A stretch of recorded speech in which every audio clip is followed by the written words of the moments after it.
welcome to day. You still sound alarmingly awake. Welcome to day 2 of the transparency template. I know that things get much more exciting from here. Yesterday was all quite heavy, quite theoretical stuff, but all obviously very, very important. And some of it formed the base of this event taking place in the first place. But today we get to the fun bit that everybody wants to get to when you come to a hypnosis training event where, as Alex quite gently put it, you get to throw people around a little bit. So, without any further ado, please put your hands together, give us a nice big cheer, and welcome Dr. Jonathan Royle.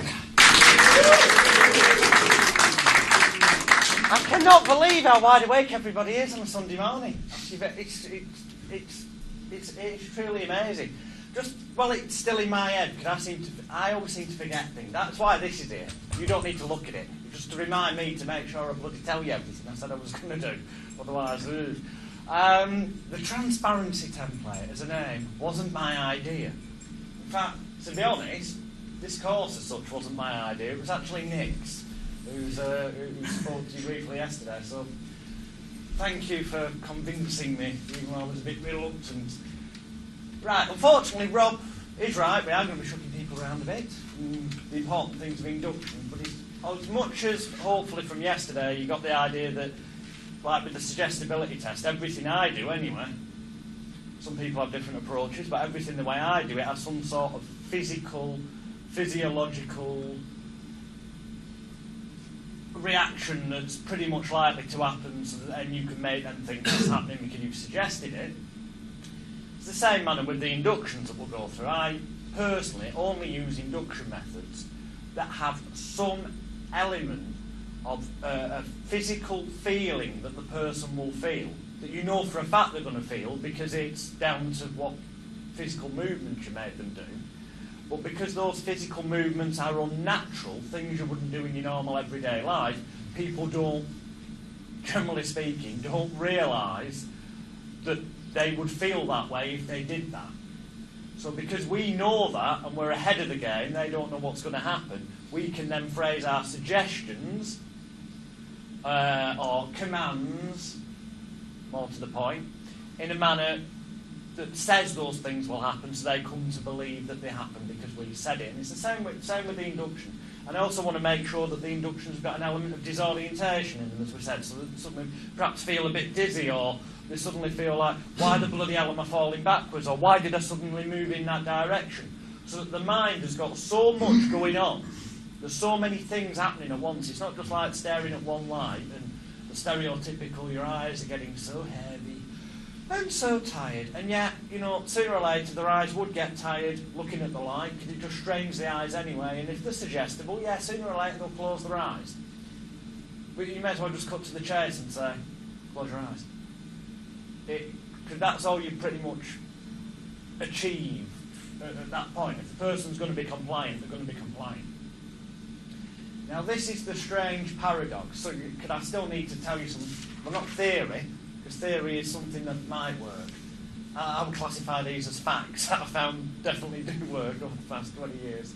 The paradox of that is you say, well, Jonathan or Alex, because that's my name, you say, basically what you're saying is you're tricking them along this path of believing things that are going on as something that they're not.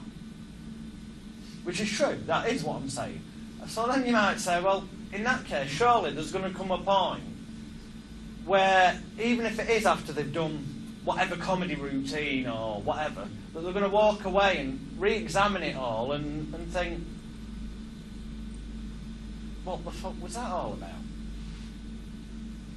Now here's the strange paradox of it. As we talked about yesterday, you've got a large amount of people, I honestly believe, certainly in a stage show setting, and maybe, to a large extent even in street hypnosis, if it's an environment where there are other people around in their group, or what have you, do it purely and simply because, for want of a better phrase, they're playing along. Straight from the start, they will bloody do it. They've not verbally told you that, and until you've been doing it for quite a while and just get a natural vibe from the body language of these people, you're not really aware of that, but in truth, a large percentage of them, I truly, genuinely believe, would it'd be as easy as saying, just close your eyes, sleep, and telling them to do whatever, and they do it because they've suddenly got a perfect excuse. You're perceived as the hypnotist, you're advertised as such, or you're advertised as the mind magician, psychological illusionist. But you've got a plus point here, certainly in England, that people now have got the stereotype of the mind magician, psychological illusionist being Derren Brown. So that helps you with the laws, but also it helps you with that perception thing of, well, this person can still maybe do things because Derren Brown does. So there's already that pre-inbuilt expectation and sort of belief thing going on. In America, all right, Kreskin, it would have been years ago. More recently, I don't know who's their major TV Mentalists at the minute. Yeah, David Blaine, all right, he just got the weird persona, hasn't he? But it's still a bit, he freaks people out. So there's still that element of it's, you wouldn't believe the number of times I get asked, oh, you can't make contact with me mother in spirit, can you? And I'm like, no, that's a clairvoyant, love.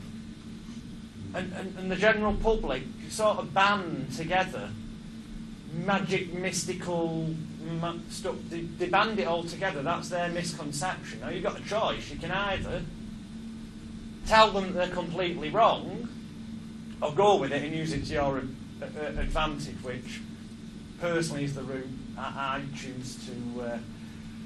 choose to take.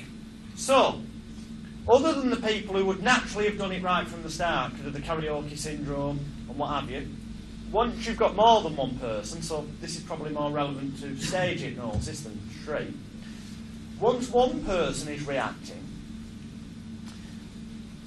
the other people can fall into one of several categories. Now, it doesn't matter. It's not a case of you having to observe which category they fall in, so don't worry about that. Don't get hung up on things like that. I'm just telling you this so hopefully you can start thinking a bit like me, God help you. But if you start thinking a bit like me, then it'll give you the confidence that, you know, it is a numbers game, but the numbers are heavily stacked in your favour because of the attitude and intent we're projecting. But these other people are either going to fall into the category of, well, wait and see, or they are expecting that magical experience, which is why the disorientation and confusion, so they feel something a bit weird, or you've just got your downright, basically probably pushed up by the husband or wife, who ultimately you're probably going to end up sending back to the audience. It's the fact of the matter. The vast majority of times you see a stage hypnotist perform anywhere, the chances are at least one person will end up getting sent back to the audience out of the people who originally volunteered. Generally, a couple. And frankly, anyone who says they've never had a show where they don't have to send people back is talking through their arse. Because I'm yet to see a hypnotist do a show where they haven't had to send at least one person back. So just accept it. Don't let it, it's not your fault. Right, what psychological ploys can we use to make it more likely that these people have got a bigger motivation to remain on that stage, or if it's on the street, remain stood there and do what you tell them to do, because that's ultimately all it is, as we said yesterday. Do what you tell them to do when you tell them to do it, without questioning, without going, no, I'm not doing that. Right, we've got to make it painful not to do it, and pleasurable, or as far away removed from that pain as possible, to doing.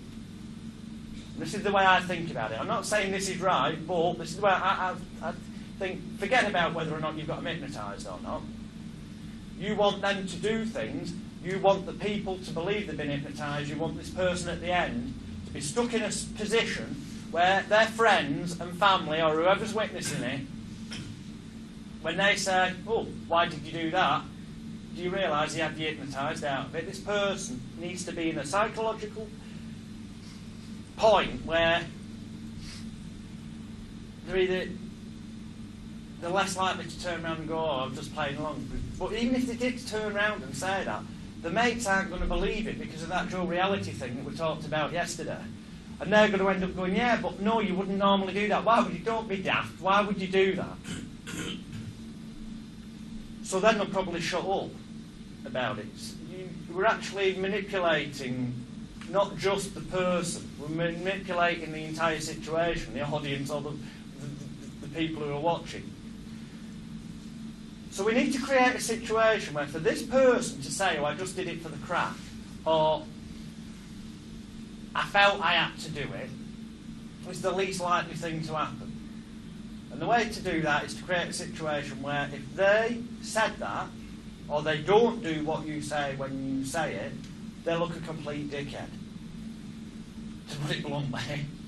Which is why, and it's also about getting them controlled and conditioned. I'm sure you've all heard of Pavlov's dog, the old ring the bell when the food's presented, and after a certain number of occasions, you can ring the bell and the dog salivates without even the food being there.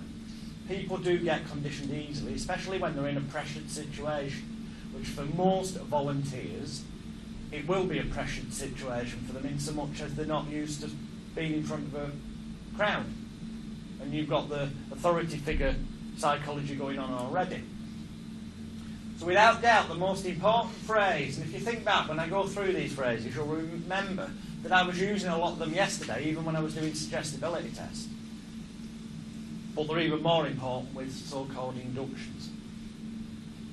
One of the most key phrases I stick in my head, and if in doubt it looks like people aren't reacting enough, I'll just throw this in, or if I'm doing something and I want to make sure the majority of people do it, I will use the phrase, just so long as you use your powers of intelligence, imagination, and concentration effectively, then you will find that, and fill in the blank. It could be that your hands will be locked, glued, welded, cemented on the count of one, or it could be that, when I tap you on the shoulder, you'll fall gently backwards into my arms. It could be, you can fill in the blank at the end with anything. Suggestibility test, induction, or even the nature of a routine that's coming up. It could be, in a few moments' time when I awaken you, just so long as you use your powers of intelligence, imagination and concentration effectively, you will find when the music begins to play that you are whatever, whatever, whatever. Right, let's break that phrase down. It just sounds like some pseudoscience-y shite.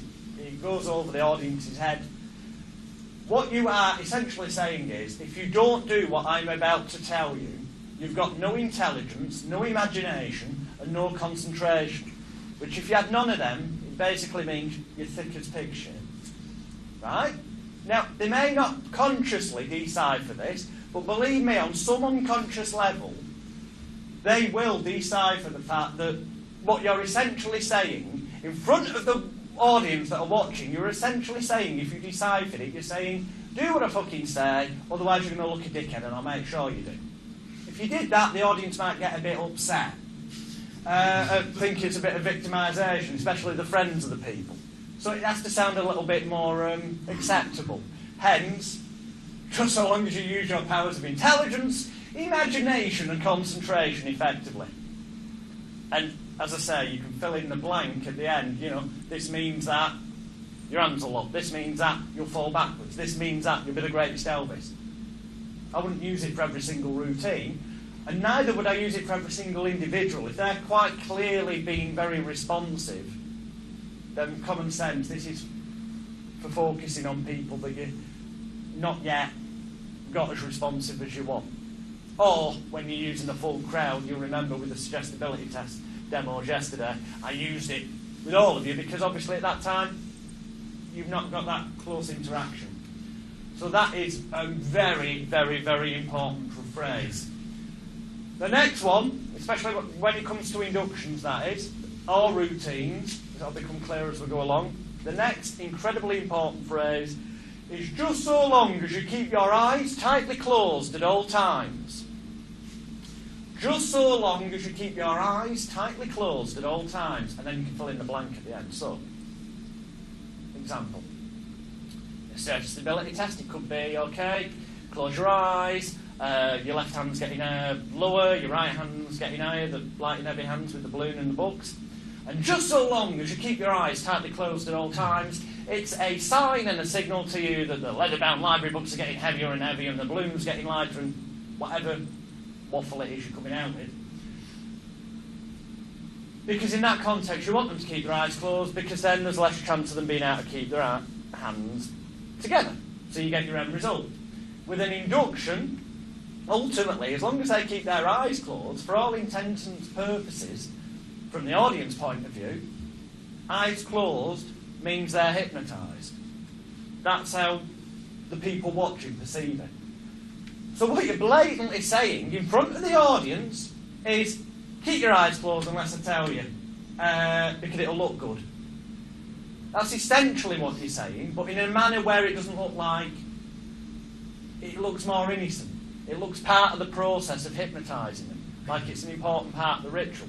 So very early on, say, and close your eyes, and just so long as you keep your eyes tightly closed at all times, you find that the deeper you go, the better you feel, and the better you feel, the deeper you go with every breath that you take, and you go into your induction. You've essentially said, keep your bloody eyes closed until I tell you otherwise. Because if they keep their eyes closed, even if they're not particularly responsive, even if they're not at this moment thinking that they've got into this magical state, people watching will think, they're hypnotised, they must be, they've got their eyes closed. No one randomly sits in public unless, they've had too many sherbets and they're sat in the pub and they've really lost it and they've fallen asleep. No one really, generally as a rule, with an audience watches them, gets up, sits down and goes, and stays there for any period of time when quite clearly other stuff's going on. So psychologically it gets accepted these people must be in a not normal state of mind, which is probably as far from the truth as it possibly could be. They'll be even more fucking aware because they're thinking, what's going to happen next? Oh dear, everyone's looking at me. If anything, they're more bloody aware of what's going on. The initial routines at the start of the show, once you've got them hypnotised and put in your post-hypnotics, we'll go back to the structure later. I'm just basically before lunchtime, you're going to get all the elements, and then after lunch we'll show you how actually you then do know how to do a show properly, or a demo on the street. It's just about putting those elements in the right order to make the jigsaw. But at the beginning and even if it was on the street, I would still do this with a slight adaptation, but stage-wise, definitely at the beginning, the first at least 2, maybe 3 routines where you get them doing physical things, moving. I want them to, number 1, remain sat in their chairs, because it gives them a sense of safety. It's easier for me to observe them then as well and see, oh, that person's reacting really well, to get an idea of who I'm dealing with. We want them to keep their eyes closed for the first few routines, because then they will get used to doing things, physical actions, and hearing the audience laugh and applaud, but without having to look at the audience. So they feel less self-conscious about doing things.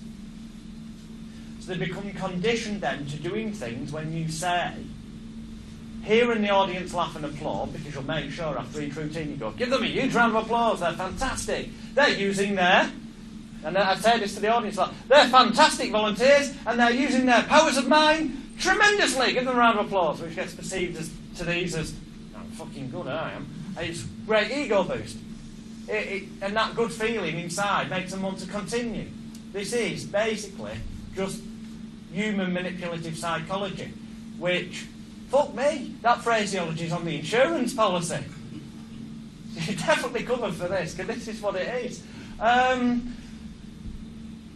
So you want them with their eyes closed, so that after those first few routines, when you then do come to something like 1, 2, 3, wake, get up in your eyes, what's your name, where you're from, then they're you're doing your friendly bit, getting to know them. Now they're, visually seeing the audience and starting to, the audience are all still there, and they're getting acclimatised. It is literally like, what is it? It's a lobster, isn't it? You want to cook a lobster, you put it in cold water, let it slowly warm up to the point where it just boils alive. You don't put it straight into hot water, it starts going screaming and all that. It's the same, you take them gently by the hand. And those initial routines that you get them to do with their eyes closed, we covered yesterday that essentially, if you break down what any hypnosis routine is, you're essentially not getting them to do anything that's at all difficult. There's nothing that a stage hypnotist, street hypnotist, whatever does. If you believe there's a hypnotic trance state, let's pretend there is for a minute. Personally, I don't think there is, but let's say there is. There's nothing that can be achieved in this trance state thing here that can't be achieved by anyone in this room right now with their eyes open. It's just the way it's being presented to make it look like some whee amazing thing.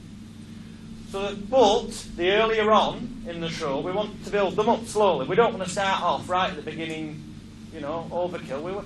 So their eyes are closed. There's a few of them, obviously, ideally, because then you've got like the sheep effect. They can, and that's why the chairs tend, you know, are next to each other. These chairs are all right. They wouldn't be my first choice, to be honest. I'd ideally use those types of chairs that we sat on with no arms, because then when they're together, these people will actually, bodies will be touching. So they can feel the person next to them is moving around when you tell them to do things. And if they feel the person next to them doing stuff, they feel more obliged to do it themselves, because otherwise they'll look like the odd one out, like the person with no intelligence, imagination or concentration. Is this making sense? I know it's a bit like totally against what the textbooks say, but it's worked for me. So if I am wrong, fine. You can choose to disagree with me. All I can say is this has hurt me in my career for the past nearly 21 years. So it works somehow. Right. We'll come back to that point when we get to actual routines, because there are sort of set ones.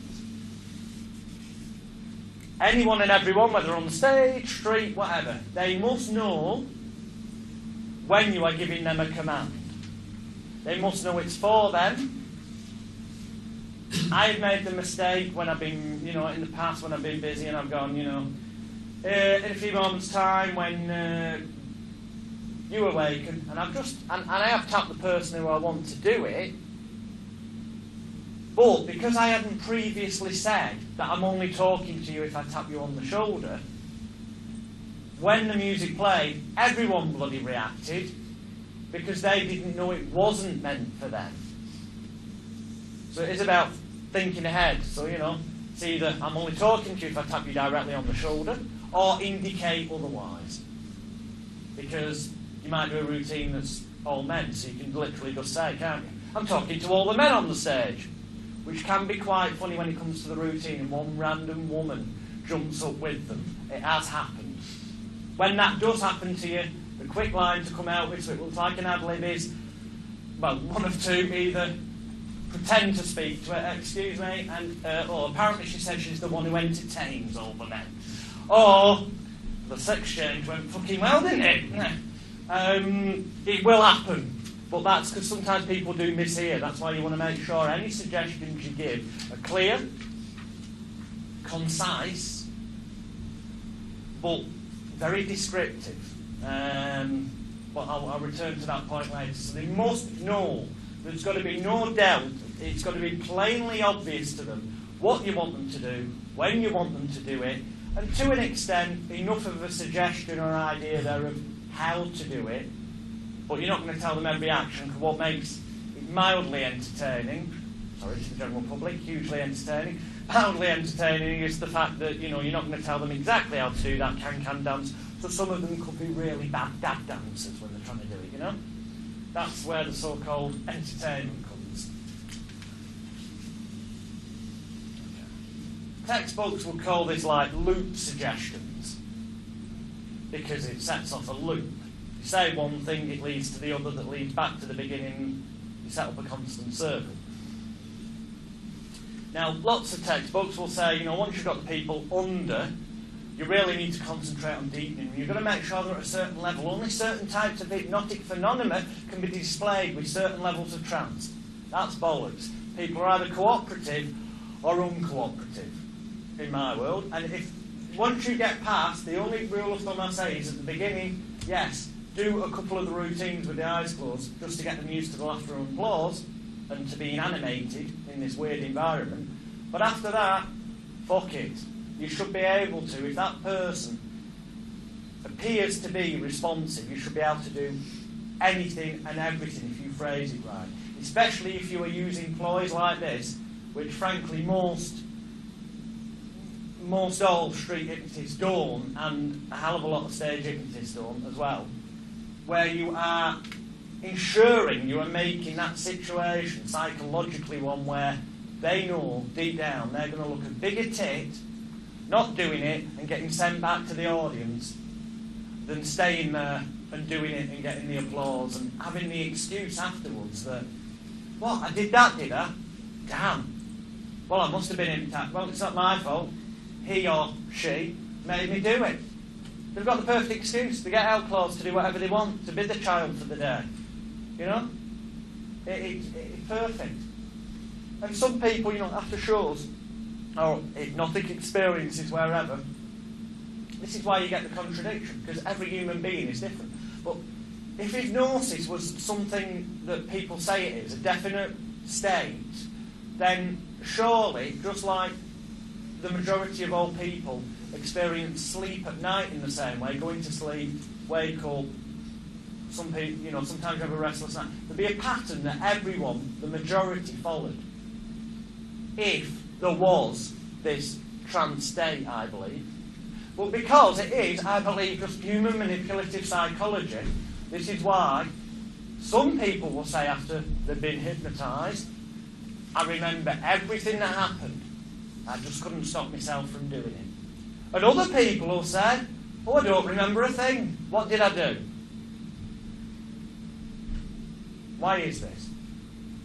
Well, God knows why they choose to say they don't remember anything, or they choose to say that they do, but they couldn't stop themselves doing it. However, what do they achieve? I think their motivation for saying what they say is the person who says, I don't remember anything, it's more building up their excuse of, well, you can't blame me for the daft things I did. And the person who says that, well, yeah, I can remember, but I just couldn't stop myself from doing it. It was really weird. It's really strange. And then they'll start talking about the routines. It's an attention-seeking footwear. It's my technical term for a really responsive volunteer.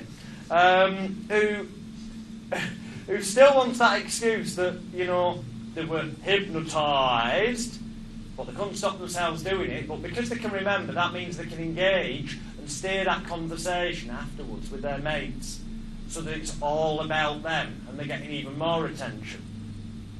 Does it make sense? I know this sounds really sad, but the people are this easily manipulated. It's true. So, loop suggestions. One of the phrases you'll hear me say with pretty much any induction, and as we demonstrate the inductions, I will be demonstrating it, doing it as if I was doing it, for real, and I will use the kind of phraseology, words that I would do, and then obviously we'll break down the physical elements. But one of the key things you'll hear more than anything being said is a phrase such as, the deeper you go, the better you feel. And the better you feel, the deeper you go. It sounds in with the stereotype stuff. If you believe in trance and all that shit, then it would set off a loop suggestion, because the deeper you go, the better you feel, but the better you feel, the deeper you go, you're back to the beginning. So it would constantly, if you believe in suggestion and that shit, it would constantly be going on this in their mind then. So ultimately, you've got the ultimate deepening technique going on all the time, if you come from that standpoint, which I don't. But I still do it because it sounds good, fits in with the stereotype, and maybe, just maybe, if I'm wrong, then it doesn't hurt to have used some of these other elements as well. I like to use them all and hedge my bets. Another loop suggestion, which I fit in the beginning of pretty much any induction, which ensures that you've already then got another level of deepening going on, if you believe in that, is that with every breath you take, every noise you hear, every word that I say, and every thought that you think, it merely serves as a sign and a signal to help you relax more completely. Now let's break this down. With every breath you take, unless they die on you, they're going to be breathing all the time, okay? With every breath you take, every noise you hear, There's going to be something fucking going on. Every breath you take, every noise you hear, every word I say, well, you're the hypnotist. You're pretty much going to be talking all the time, even if it's not to them. And every thought you think, that bit's nice, because every thought you think is doing two things. Number one, it's in alerting them to the fact that it is okay to be thinking things in their head. So if they're one of those people who thinks that hypnosis is some kind of zombie state, where suddenly they'd be completely fucking out of it, and it'd change their thought process or something, saying that every thought you think is telling them, it's fine to have things running through your head, and think, what's going on here? And so it's on two levels. It's acting as a deeper, if you believe that, and it's putting them at rest. We've already covered that before. Just nod your head if you understand. When I give them routine suggestions, whether it's all of them, one of them, it doesn't matter. Once they've been given the suggestion, I will say to them, just nod your head if you understand. And it doesn't have to be a huge nod. It could just be that they go, other people will go, even the slightest movement. And if you don't see it straight away, you go, touch them on the shoulder, and if you heard what I said and you understand it, nod your head. And you'll get the head nod. If you don't, leave them and go on to somebody else, because time's of the essence and you don't want to bore the audience. But let's decipher it. To the audience, it just sounds as though you're being sort of caring and making sure they've heard you correctly. Just nod your head if you understand. If we deciphered it, what you're saying is, have you heard what I've said, and are you going to do it in a minute when I tell you to? That's essentially what you're saying to them is, are you going to do it? That is the effect it has. So if they nod their head, they are, to the authority figure, you, becoming even more compliant and saying, yes, we'll do it. And the more people, that's why I do it with pretty much every routine, the more people agree to do things for you, even if they're only little at the beginning, hence simple routines at the beginnings with their eyes closed, the more they agree to do things for you, the more you can drag them down the garden path to the point where they'll, I think it's called religion, but the point where they'll do anything practically for you. And then two other key phrases you'll hear me use one hell of a lot with the inductions is, it's almost as if, and the other one is, you'll act as if. You'll act as if is mainly for routines, especially if it was like a regression type thing. You're not supposed to do that. But it's almost as if, and then you can fill in the blank with practically anything. So, in a few moments' time, you'll find it's almost as if every nerve, fibre, tissue and muscle in your body, from the tips of your toes to the tips of your fingers, is becoming so limp, so loose, so relaxed, so heavy and so tired. It's almost as if. Deciphered means it might be, it might not. You can feel whatever the hell you like, and it's still right. Because what the fuck does it's almost as if mean? Nothing. It leaves it up to them to interpret whatever is occurring as being correct, which is giving them affirmation that they are becoming hypnotized. Yeah, makes sense? Cool. That's that. A word that sometimes comes up in books and stuff, fractionation. I've said that wrong, but still. Fractionation. An arty-farty word for essentially getting someone incredibly compliant. Now they use it in the context of fractionation of meaning that the person is such a responsive and deep subject that they go, mega, mega deep. And how you're supposed to have got them there? Well, once you've hypnotised them, you wake them up, because you've taught them already that every time you say sleep, they'll go back under. And you go, wide awake and just sleep. And you instantly, the moment they're coming around, go sleep and put them back. And you do that a couple of 3 times. That's the simplest, quickest form of fractionation. Let's get rid of the word fractionation. because it's just a bollocksy word, like permanosis, which is a made-up word by somebody who's already had enough publicity for no good reason this weekend. It's essentially a rehearsal, a reassurance to you that they're doing what you want them to do when you tell them to, and conditioning a response in them. It ultimately only really has any effect because you're asserting your authority again and again, and you're just speeding up that process of them becoming conditioned to doing what you... Does this make sense? Can I truly tell you it is as simple as this? Yeah, we'll come back to that later. Good. All these bits will click together, I promise you, by just after lunch. 2 are bad subjects ploy.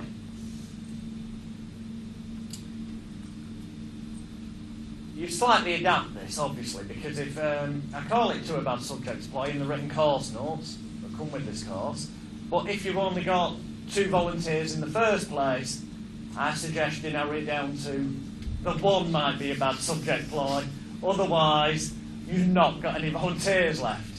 It is common sense. But the premise behind this is that you're the figure of authority, the expert. You know what you're doing. So if you know what you're doing, and that's the perception you've got to give out, if you know what you're doing, surely you would know, yeah? You would know if someone was not going to go under. That's what the general public expects. That's what you generally think the person would be skilled enough to know that. So when you get your volunteers, let's say, for example, you end up with, doesn't matter, 4, 12, whatever. We'll just say 12 for now. You've got 12 there. All the volunteers up on stage, before I went into the induction, before I do the induction, I would actually then turn to the audience, as long as I'm not talking to these. And I won't be back to them, because obviously I don't care about these. I'm not hypnotised them yet, so it doesn't matter if they're doing all this. And I would say, ladies and gentlemen, I will tell you here and now, we will endeavour to hypnotise all of these wonderful volunteers here tonight, or help them enter an eyes closed imagination state, or whatever phraseology you're using. However, because time is limited, some people take 30 seconds, some people take half an hour, and the time is limited tonight, and we want to have some fun. It's not always possible for me to hypnotise everyone that volunteers right at the start of the show. 1-to-1 in therapy, for example, we've got all the time in the world and we can help you achieve your aims, and then it is guaranteed. So it's positive. You're not saying you're still leaving it positive, but you're leaving it open to be able to send people back to the audience without you looking like you failed. You never fail if you structure things this way. The audience always look at you as, what a professional, knows what they're doing. And then I'll say, there is one other thing. Having looked at these volunteers, now I may be wrong. Occasionally I am. Now, that sounds like a negative, admitting that you might be wrong. But, as you'll see, it isn't in this occasion. You go, I may be wrong, but I've just got this instinct. I'm not going to point them out. I'm not going to embarrass them, but I've just got a feeling that there may be 2 people on the stage who really, really, really just won't react right tonight, and we may have to send them back to the audience. I just thought I'd mention that up front. Don't worry if that occurs. It's no reflection on them. It's just the environment here tonight. So that's been left in the air. You come to do your induction process. If several things could happen now. Either they all are responsive and end up with their eyes closed. Success. The audience are just going to think, if they do bother thinking it over, they're going to think, well, he said he might not get 2 of them, but he bloody has. He must have, pulled one out of the bag there, so that's positive towards you. Or, one person might not be responsive, in which case, well, you've warned them that it might be 2, but you've actually managed to get one of those 2, so, hey, you've done better than you said you would. Or it could be 2, in which case all that's happened is what you told them would happen. So you are that experienced professional and good at what you do that you knew that would happen. Or it could be 3. What happens then? Well, That's where time delay comes in, because you don't send them straight back to the audience anyway. And people will forget. They'll just remember that you knew that had happened. So, essentially, on all levels, if you do end up sending people back, if you framed it and structured it that way, you never fail. Ever.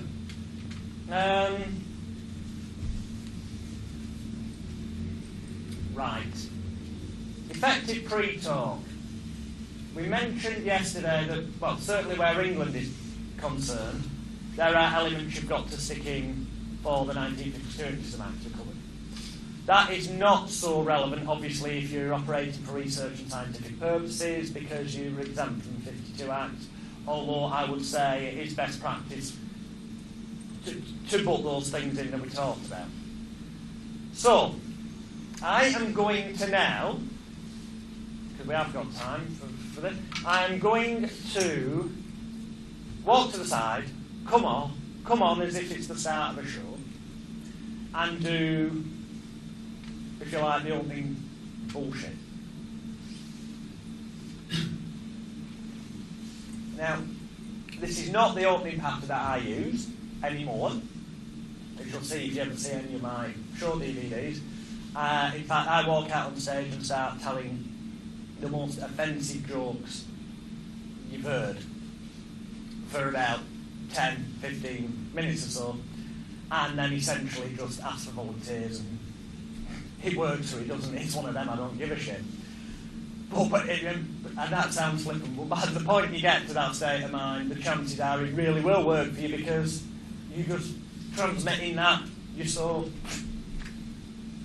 it becomes more fluid. So what I'm actually going to, the wording I'm about to use, is actually that of Andrew Newton, that which he used to, I don't know if he still uses the exact same, but he did years ago. This is also in my book, where you'll see that Andrew Newton is credited, due to the fact that, obviously, it is his copyright. But he did give us permission to put it in the book. But it is a perfect example of how, when you're starting out, what bullet points need to be in your pre-talk, which is perhaps the most important thing for a stage hypnotist.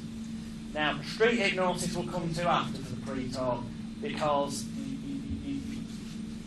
it's got to be bang, bang, bang, incredibly quick, not as long as it would be on stage. So, here we go. I'm walking off. I'm just going to try and get in the zone, because it's not a show. I've not heard the music yet. I'm conditioned to the music and the voice-over introduction. It's building up the psychological anticipation for everyone. They stare at the stage. It's got as many chairs on it as you can fit. So I'll tell you, I'll go off on one. As many chairs on it as you can fit safely. The more chairs, the better. Even if you've got more chairs than audience, it'd be a bit daft. I'm taking it to the extremes, but because they are a suggestion in themselves. If you've got a mass stage and only 4 chairs, it's sort of suggesting that you only want 4 people. The more chairs you can have, even if you don't end up with them all full, even if you have to send some people back, the chances are you'll get more volunteers in the first place if they can see an empty chair. Fair enough, you can say to them, as we often do, even if the chairs are full, just come and stand behind them.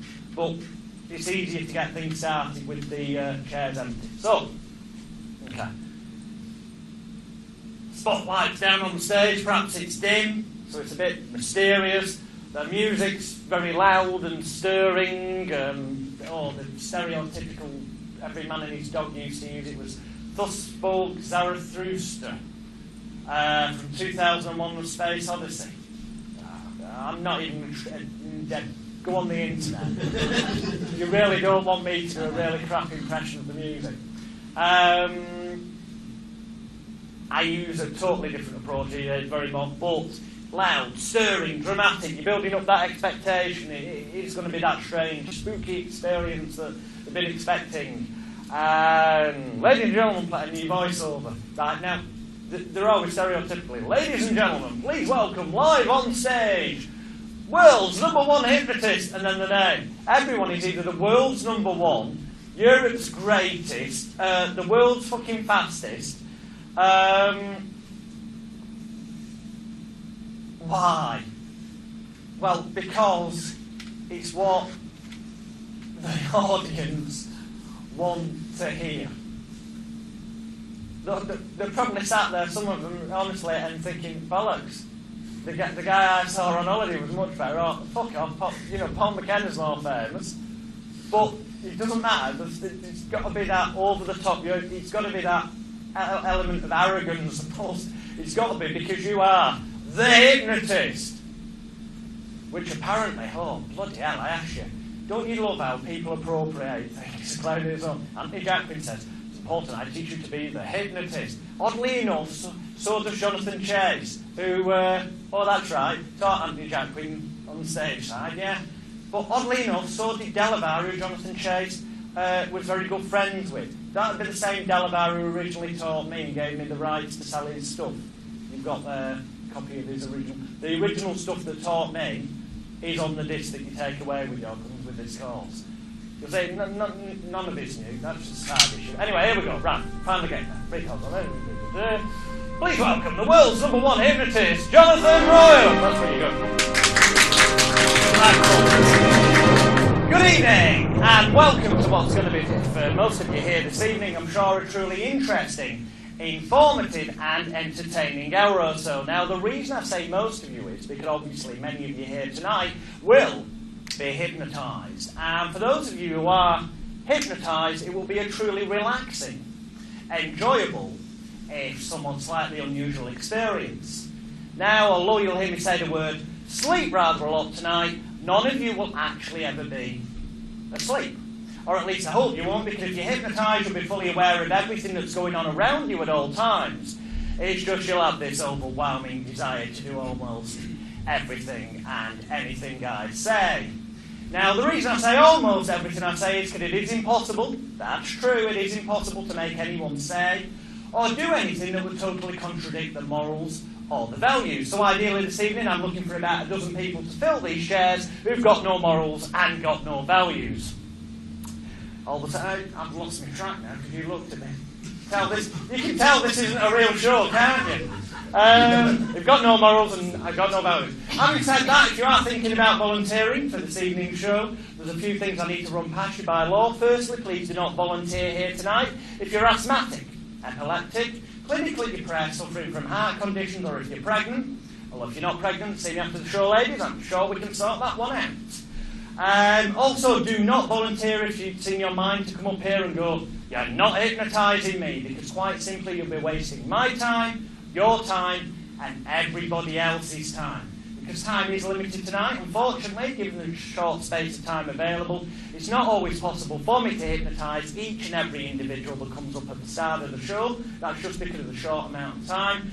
If it was one-to-one for therapy, how can you change your life? We could take the time that's required to ensure and guarantee that you go into that lovely, relaxing state. So having said that, when you are hypnotised, it is a very relaxing experience, rather like having a joint of Moroccan black. Although there is a few advantages. For example, you don't get the munchies. But all it does is enhance the imagination by 10 times, maybe as much as 100 times, so that what was 1 minute purely imaginary, the next minute becomes very, very real indeed for you. Now, this evening, although I've got 12 chairs on the stage, that doesn't mean that I only want 12 volunteers. Actually, in an ideal world, what I'd like to do is hypnotise each and every one of you in the audience, go to the bar, get pissed, come back in an hour and wake you up and tell you you enjoyed a wonderful show. Unfortunately, that just isn't possible, and that's not what the pay me to do for you here tonight. But although I have only got 12 chairs, it doesn't mean I only want 12 volunteers. The more volunteers, the longer, the better and funnier this evening's show will be. So without further ado, I'd like to do a little exercise to find out which of you in this audience here tonight have got good powers of intelligence, imagination, and concentration. And so to do this, I'd like each and every one of you to join in. You just need to put down your handbags, your purses, and anything else you've got in your hands at 8 o'clock at night. And if the women could do the same, that would be a great start. Fantastic. And what I'd like each and every one of you to do is put your hands out in front of you like this. And I'll stop there because that's the point where you go into your suggestibility test in that example. For reasons that I'll come to in a minute, I don't use that pre-talk anymore. I use all the elements of it. All the same points get covered but I don't use it because for my liking there's not enough gags in it. It does get the odd titter because they're not expecting you to be a comedian, you're a hypnotist. So it's unexpected the fact that you throw in, you know, the pregnant line or the, you know, I'll hypnotise you all, go to the bar. But you've got in there your key things, and I actually didn't say under 18s. I know I didn't then, but that is because my posters clearly state only people who are 18 should be in attendance. And the venues that I work in are such that, frankly, if the person's in that venue, as far as I'm concerned, they're 18. Because they shouldn't be on the premises otherwise. So I don't bother saying that because the posters are there. If you want to really cover yourself a peace of mind, chuck that in. But you've got those bullet points. As we said yesterday, the under 18s is just for England. In America, they're allowed to do under 18s. In places like Spain and Greece, in fairness, if the parents are in, fuck it, you're not supposed to be doing hypnosis there anyway. It's all about the bungs from the bar. If the parents are in and the parents say it's all right, then essentially it is in those environments. As we said yesterday, asthmatic, epileptic, clinically depressed, heart problems, pregnant, it's got nothing to do with hypnosis, it's just to cover your health and safety, but that's that covered. Within there we have the bit about it's not always possible to hypnotise everyone at the beginning. That covers you so that if you do have to send some people back, it's not your fault. You've got the odd element of the gagging. You've already thrown in that they've got to have this intelligence, imagination and concentration. So you've already set the process of, if I volunteer and it doesn't work, I'm going to look stupid. So you're setting off the compliancy. You've walked on like you own the stage and you're relaxed to be there, thus meaning you've done this loads of times before, even if it's your first time. The first show's never your first. Never tell anyone it's your first show. You've been doing it loads, so they think this person knows what they're doing. So by the time you get them up there, they are in that state of mind where it is, as long as you keep going in the manners we've been saying and will do, it is far more pleasurable, maybe, or easier for them to do what you say when you say it, as opposed to ending up looking a complete and utter, well, cock, or perceiving themselves to look like one. Because frankly, I think these people all really look a bit cock when they're jumping around doing damn things. But there you go. But perception-wise, because of the psychological framework you set up, all of those points should be in your pre-talk. Personally, one other element that's ideal to stick into your pre-talk, which definitely is in my pre-talk now, I'll tell you what the new pre-talk's like afterwards, but is the key of we don't want anyone to volunteer if you're pissed out of your head, high on drugs, or schizophrenic. If you're schizophrenic, you can go fuck off to one of Paul McKenna's shows. Shitty gag, but most people in England anyway, it rings the bell of the court case, you get the gagging, but you don't want people who are shit-faced. Ideally, you want people who are a bit merry, who've had a couple to let themselves relax, they've just got to that party mood where they book, where, you know, all afternoon at the dinner table at Christmas they've refused to put the paper hat on from the cracker, the point where they've now decided it's a good idea to put it on and start blowing the party popper. But not the point where they're taking the trousers off and trying to do a lap dance for Nana. Not that point. The point with the party popper. You know, so they're just winding down a bit. That's fine. You certainly don't want people who are gangster tripping on drugs.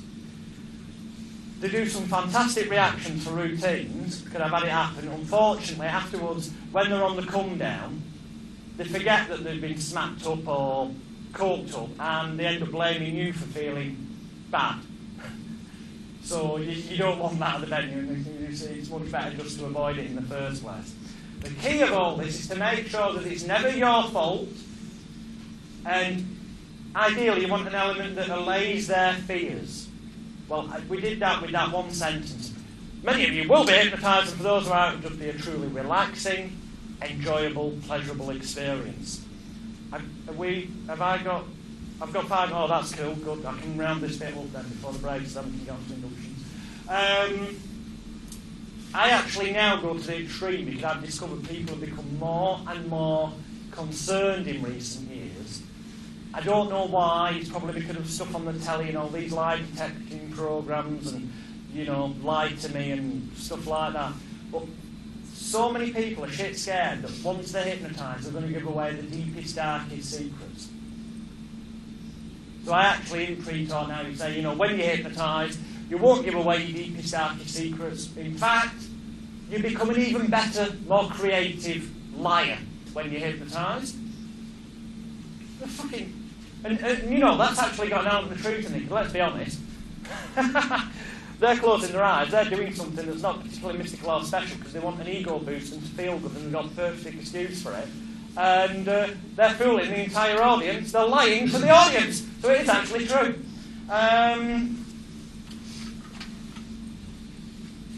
They're all the bullet points that you need in. These are all obviously categorised in the course notes as well. If for some reason you're in a really bizarre venue, you may have to decide during your pre-talk to throw in something about when I ask for volunteers. If you're in a theatre where there's a balcony and stuff, you may have to throw in common sense when I ask for volunteers. If you're in the balcony, you want to volunteer, you're going to have to go out, down the stairs, round.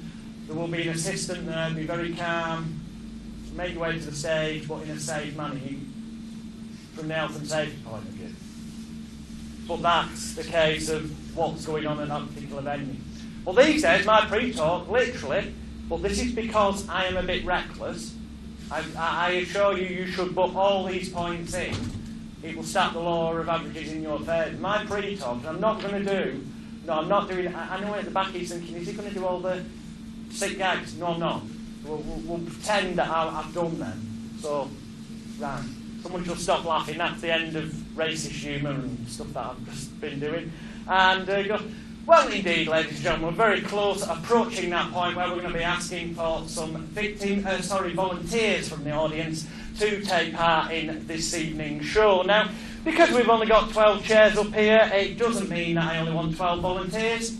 No, indeed, actually, personally, I'd sooner go to the bar and get pissed while you lot are all hypnotised than wake you up in an hour and tell you you'd enjoyed a wonderful show. Unfortunately, that is, well, I was going to say it's not possible, guys and girls, but in truth, it fucking well is. It's just that they're paying me tonight to give you a show. So if you actually want a really good show tonight, I suggest that when the music begins, as many of you as possible make your way to the stage with the idea of letting yourself go, relaxing, and giving it a try. There's just a few types of people I don't want to have take part this evening, okay? The first number of people I don't want is idiots. Have we got any idiots in the room tonight? And invariably that happens, yeah. Wonderful. And the second group of people I don't want volunteering tonight are drunks. Have we got any drunks in tonight? Yay. Oh dear. And the third group, the reason I don't want drunks up here is because drunk people already think they're hypnotised. And the third group of people that I don't want having up here on the stage tonight are drunk idiots. Have we got any of them in tonight? Yay. Indeed, start the car. No, seriously, fuck it, we'll give it a go anyway. When the music begins, I'd like to see you all make your way towards the stage and enter the hypnotic world where there are no limits and fuck it, the music starts. Bollocks, get the chairs full. I don't bother with all this shite. Now, that's because I'm a bit reckless, okay? But there's no legal obligation for me, not when I'm operating for scientific or research purposes, that is. If I'm operating with a licence in the Hypnotism Act, I will include all that stuff. You have to, because of the 89 guidelines and 96 review. I know the people are going to be 18 or over. A pregnant person, frankly, if I see them, they're going back. Or they're staying in the chair, and I'm just going to use the common sense of having them do routines like they can no longer count, say, or think the number 7. Or they're riding, the bike in the E.T. film. They're going to do stuff that doesn't require them to jump around and potentially fall over and knock themselves. Because that is the only risk. Hypnosis isn't going to cause them any frigging harm. It's what you get them to do that could. So that's why I don't bother mentioning that. Now, you're going to say, how the fuck do I know if someone's asthmatic? I don't. That's the honest truth. I don't. But when I hypnotise these people, prior to, as I'm talking to them and I'm walking around, I will make it clear, either off mic or on mic, more often than not, so it can be heard, as you'll see on my DVDs. I'll just blatantly say, is everyone here in good health? No one's got any breathing problems, have you? Heart problems? And I'll just casually say it like that. Because A, the audience have heard me say it, and B, if they have got asthma covers breathing problems, they will bloody tell me. And most of the venues where I work now, especially if we're using a strobe light, we'll have a notice up saying that the strobe light is made and used during the show. If you're epileptic, basically don't go near the stage. So those points have already been covered, so it's not as reckless as it first appears the first time. Quick 5-minute break, and then back in here, please. Thank you.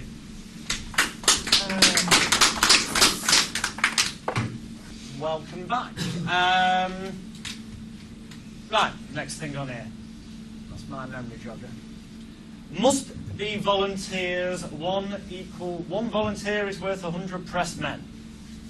That's to remind me to essentially say it should be obvious, but we've all done it. I know Nick mentioned before. I have done it, and I still, from time to time, do it, as will become more clear when we get to the what-ifs section, which is all the things that can go wrong that most people won't admit to you. I will admit to you how they go wrong, and hopefully how you can avoid them, or at least look like you're the professional in control still. Yeah, there must be volunteers. You know, when you ask for volunteers, if loads of them come up to the stage, fine. You would assume these people are then volunteers. That have stood up, they've come up. But sometimes they're not all volunteers. Sometimes the bloody mate next to them's coerced them to get up. The chances are you will lose that person somewhere down the line because they didn't want to get up in the first place. They may start off at the beginning and go with it, and especially with the eyes closed bit where they're not feeling self-conscious. But then, you know, few routines in after cold day, hot day, which I'll describe later, but these are the things with the eyes closed to get them conditioned to the audience laughing and applauding. You want them to do something where their eyes are open and they're a bit more animated. And quite often, you know, you can start the music and they just don't get up out of the chair and they'll look at you like, please send me back. Because they didn't really want to get up in the first place. Now, the truth of the matter is that happens at that point. If hypnosis was some trance state process, that shouldn't happen. Because if they've gone under and have started doing things, some books would say, yeah, but that means they've slipped out of trance. Fuck off. They've not slipped out of anything because they weren't in anything in the fucking first place. They've just decided they don't want to do it anymore. They didn't want to in the first place, but they sort of felt obliged. These are the people you're going to get rid of. Now, unfortunately, you're going to get rid of them in such a manner, or at least you are if you do it my way, where they already feel a bit uncomfortable. So you may as well make them feel a bit more of a twat as they go back. But in a manner whereby the other people up here hear what's going on and think, I don't want that to happen to me. But I'll cover that when we get to the what-ifs. But the key is they must volunteer. Same on the street. You know, if you go to someone, hi, my name's Jonathan, I'm a hypnotist, I hypnotise people. We're just filming some footage for a planned television project, and I was wondering, do you fancy trying a few cool things? They say, fuck off, you should be pretty clear. No. They go like, well, I don't know. Do you want to convince them into it? But the truth is, the majority of people, a large majority, as long as they're not rushing somewhere or what have you, if you suddenly go, hi, my name's Jonathan, especially if you've got someone with a camera, okay, so it looks perceptibly like you're not just a nutter on the street walking up to them. You go, hi, my name's Jonathan, I'm a hypnotist, I hypnotise people. We're just filming some footage for a planned TV project, and I was wondering if you fancied perhaps being one of the stars, trying some cool stuff, make it sound cool and fun. Most people probably go, at worst, perhaps how long will it take? I've only got 5 minutes or something. You say, well, fine, we can do something in that time. And you're in. You're volunteered then. But if they're like, well, no, yeah, you could perhaps try and coerce them and this, that, the other, well, then the chances are you'll end up with it not working. It's wasting your time. If you are filming it, please don't fucking upload footage like that to YouTube. Like so many people seem to think is a good idea. I don't get it. So, no, make sure the volunteers, you know, whether you're doing this for fun or profit, why should you make life difficult for yourself? You're making it difficult for yourself. It's not going to be fun anymore, is it? Not unless you've got some weird fucking egotistical. Because I'm doing it on the street, and I'm going to really go for this because no one else has managed to make this work. You haven't fucking managed to make it work, the other people, because it's the fucking worst possible context if they say or act as though they don't want to take part. Truth is, most people will be up for it. So volunteers is without a doubt incredibly, incredibly important. As we said yesterday, pre-talk wise for the street, that is it, by the way, I just did it. I did most of it anyway. The approach, 1 million green bottles standing on.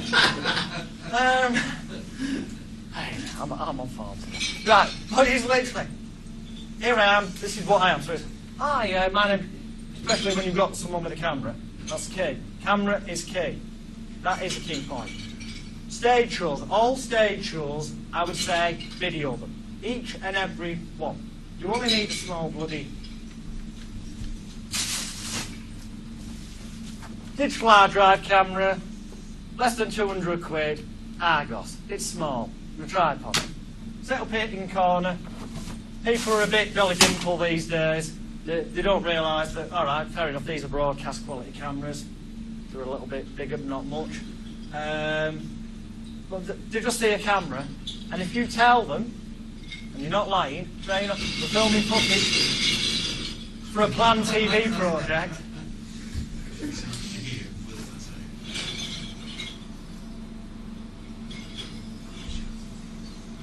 I'm hoping that's the last bin of glass. Right, for a planned TV project, they think reality TV is massive. It is pretty much worldwide. Big Brother's gone practically worldwide. X Factor's gone in different format. Reality TV, people want to be a star. There is a large, large percentage of people. But to see the camera, especially if you put it into the red casually, you know, we are filming footage for a planned project. So if you volunteer tonight, you may be one of the stars of the show. Well, yeah, you will up here. It's probably never going to go anywhere except on YouTube or on a DVD that you're selling, because you've already got consent by the fact that posters were up warning them it's being filmed, or on the street you told them up front. Hi, my name's Robert, I'm a hypnotist, I hypnotise people. We're just filming, and obviously you're filming at that point, so you've got it on camera, the fact that you're telling them that you're filming. So if they agree to take part, they're also consenting to the filming. So you've got your consent on camera, so that you're covering yourself from a legal standpoint. What words do you use, I think, so that? What would you use sort of, to tell them that the filming is going to be broadcast? What would be the phrase? What, you sort of pre-talk, would it be? Stage show ones? Yeah. I wouldn't use, I'll put it away now, but I won't, it'd be on poster. It says volunteers who must be aged 18 or older, participate at their own risk, agree to be filmed, waive all legal rights during this demonstration of hypnotic stealth phenomena presented strictly for scientific and research purposes only. Obviously on the street you're getting a consent by going, we're filming, point at the camera, the camera's picking this up, so it's quite clear if the person then says, yeah, I'll give it a go, that they've consented. Because if they didn't consent to being filmed, they'd go, well, I'll give it a go, but I don't want to be filmed. And that'd be on camera, in which case you'd have to stop, or you certainly wouldn't be able to broadcast that footage from a legal standpoint. It's simply just being able to prove that they've consented. Now, in terms of the street, pre-talk, it depends. If you are going down there having the insurance that says you're a mind magician, imaginationist, persuasionist, psychological illusionist in which case you're going to be doing imagination exercises with them anyway, and you're not going to be hypnotising anyone, are you? You're not going to be using the word hypnosis. Then, you know, the emphasis really, that's it. Who you are, what you are. In terms of all this stuff, again, it's common sense, it's health and safety, it's not standing near the road, it's not obstructing. That's if you should choose to do street. My personal opinion, frankly, is that, well, given the idea that I gave you yesterday, you can make money from street by using it for advertising to get other clients, and arguably with a bit of creative marketing, you could get yourself booked for, like, outdoor summer fake gala type affairs, which have been relatively health and safety lesser risk than on the street near a road, because you're in a defined, fenced venue, and you could even have a roped off area, so it almost becomes it basically then becomes a stage hypnosis show that you're just doing outside. You can have the same kind of controls, a couple of wooden stakes, some clothesline. You can make an area where you're making it safe, and you've got the space of recognition probably either, because he's thinking health and safety, or he's thinking, yeah, we used to do that on the summer seasons. Yeah. Yep. So, why would you want to be doing it unless you're making money? But if it's for fun, my idea of fun isn't going and standing on the street doing that. This is just me. Fine, yeah, maybe in a bar or a club, a bit more, you would think, of a controlled environment, but is it? You're here, sat in the bar, doing something, and what phenomena can you get them to do? You're not going to have them jumping around like Elvis, because, well, not unless you know the DJ and or the jukebox there, and you put on the bloody Elvis music. It's going to be all stuff like bloody forgetting numbers, forgetting the name, arm being stuck in the air. But it's still going to attract attention, even though you didn't invite people from the other side of the pub over. And if they don't understand what's going on, it's only a matter of time before some fucking, he thinks I own the pub, like, it's his local, comes over and goes, what the fuck do you think you're doing? And the chances are, and I'll cover up reactions later, the chances are this could cause a panic situation. This person, i.e. the volunteer, has an ab reaction. You might get clouted as the hypnotist, which has happened before. Witnessed it, Blackpool Convention, is happening. Why the fuck would you want to do it? If you choose to do it, because I know there'll be some people who buy these DVDs who bought them thinking, great, there's insurance available for street hypnosis. And there is. And that policy I mentioned will cover you doing it in that manner, as imaginationist, persuasionist, or psychological illusionist. Why the fuck you'd want to, I don't know, unless you're getting paid for it. And if you're getting paid for it, you're in a position, because we'll talk about contracts later in the day, to demand a certain controlled environment, which means you will have the health and safety, the environment and everything the way it needs to be to keep it as safe as is humanly possible, which surely is your biggest obligation if you're going to be using volunteers. Okay, I think we actually, frankly, did cover that bit yesterday, I seem to recall. Where hypnotic commands, not suggestions, are concerned, paint a picture with your words. They must know what to do, when to do it, how to do it, when the time comes. I'm going to give you a couple of key examples, then it's down to either A, common sense, or B, look at the course notes, DVD-ROM, and look at the hundreds of examples I give you of phraseology and the reasons why it's better to say it that way than the other. Well, an example is if you've got them. I'm talking to everybody on the stage. It's now 4 o'clock in the afternoon, and you're on a sunny Spanish beach, and it's starting to get hotter and hotter and hotter. Not bad problem law. It wasn't clear enough where they are, how they're supposed to be reacting. It's 4 o'clock in the afternoon, you're on a sunny Spanish beach, it's getting hotter and hotter, but that beach might be muddy, they could imagine it as though there's donkey shit everywhere, it might stink, they might think it's, you don't know what they're going to conjure up. So you just need to throw in something that sets them in the right pattern. So it would be far better to go. I'm talking to everybody on the stage. It's now 4 o'clock in the afternoon, and you're imagining in your mind's eye, it's almost as if you're on a lovely sunny Spanish beach with the lovely golden sand under your feet. Everything's perfect. As you relax more, and it gets hotter and hotter. Covered the sand bit, everything. You know, those few words have created, it's up to them to expand on it, but the picture you've started to paint is one of, it's nice. So you're going to get the sun lounge a bit when you ask them to stretch out, and when you give them the suntan lotion, they're going to be rubbing it into the body quicker, and the quicker they rub it in, the hotter it gets, and oh dear, it's now attracting the flies, and there's, as opposed to suddenly thinking they're on the beach going, and you're wondering why the hell are they doing that? And the audience thinking, what the hell are they doing? Because you're painting the picture for these people so that they do the right thing at the right time, but you're also painting it for the audience so that they sort of know what to expect, so that when these people do it, they go, oh, they're doing what the hypnotist said they would, which is where the apparent entertainment value is, apparently. We've already covered make sure they understand, so that's fine. Right. Some of this is way more relevant to stage hypnosis than street. Generally speaking, music definitely is more relevant to stage than street, because unless you take a portable ghetto blast around with you, it's highly unlikely you're going to have controlled music. Well, music, as far as hypnosis is concerned, in therapy, as a rule, you use it as background. Relaxation, general, stereotypical, arty-farty, winky-wanky, new age, dolphins and all that crap type music. Just because that's the stereotype people expect. Stage, you've got various elements. You're going to want, it's called a stage hypnosis show because you're making it a show. It's more about the show than actually just hypnotising people, to make it entertaining and memorable.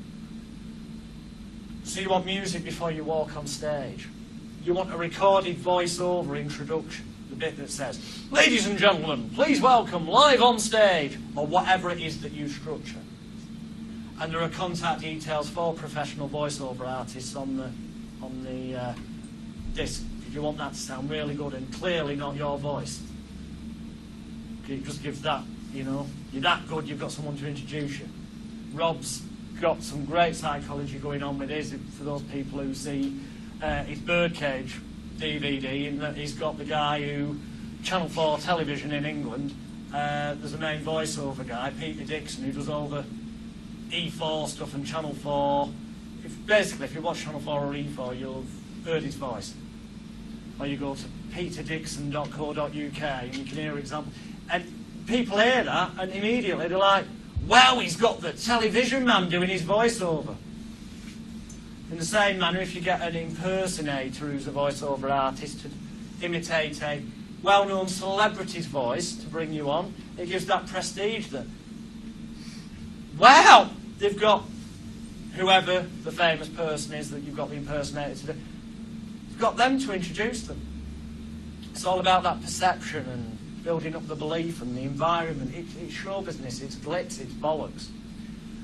And as you walk on stage, you want somebody to say, ladies and gentlemen, please welcome Jonathan Royal. You don't want the music to go dead and you walk onto the sound of your own footsteps.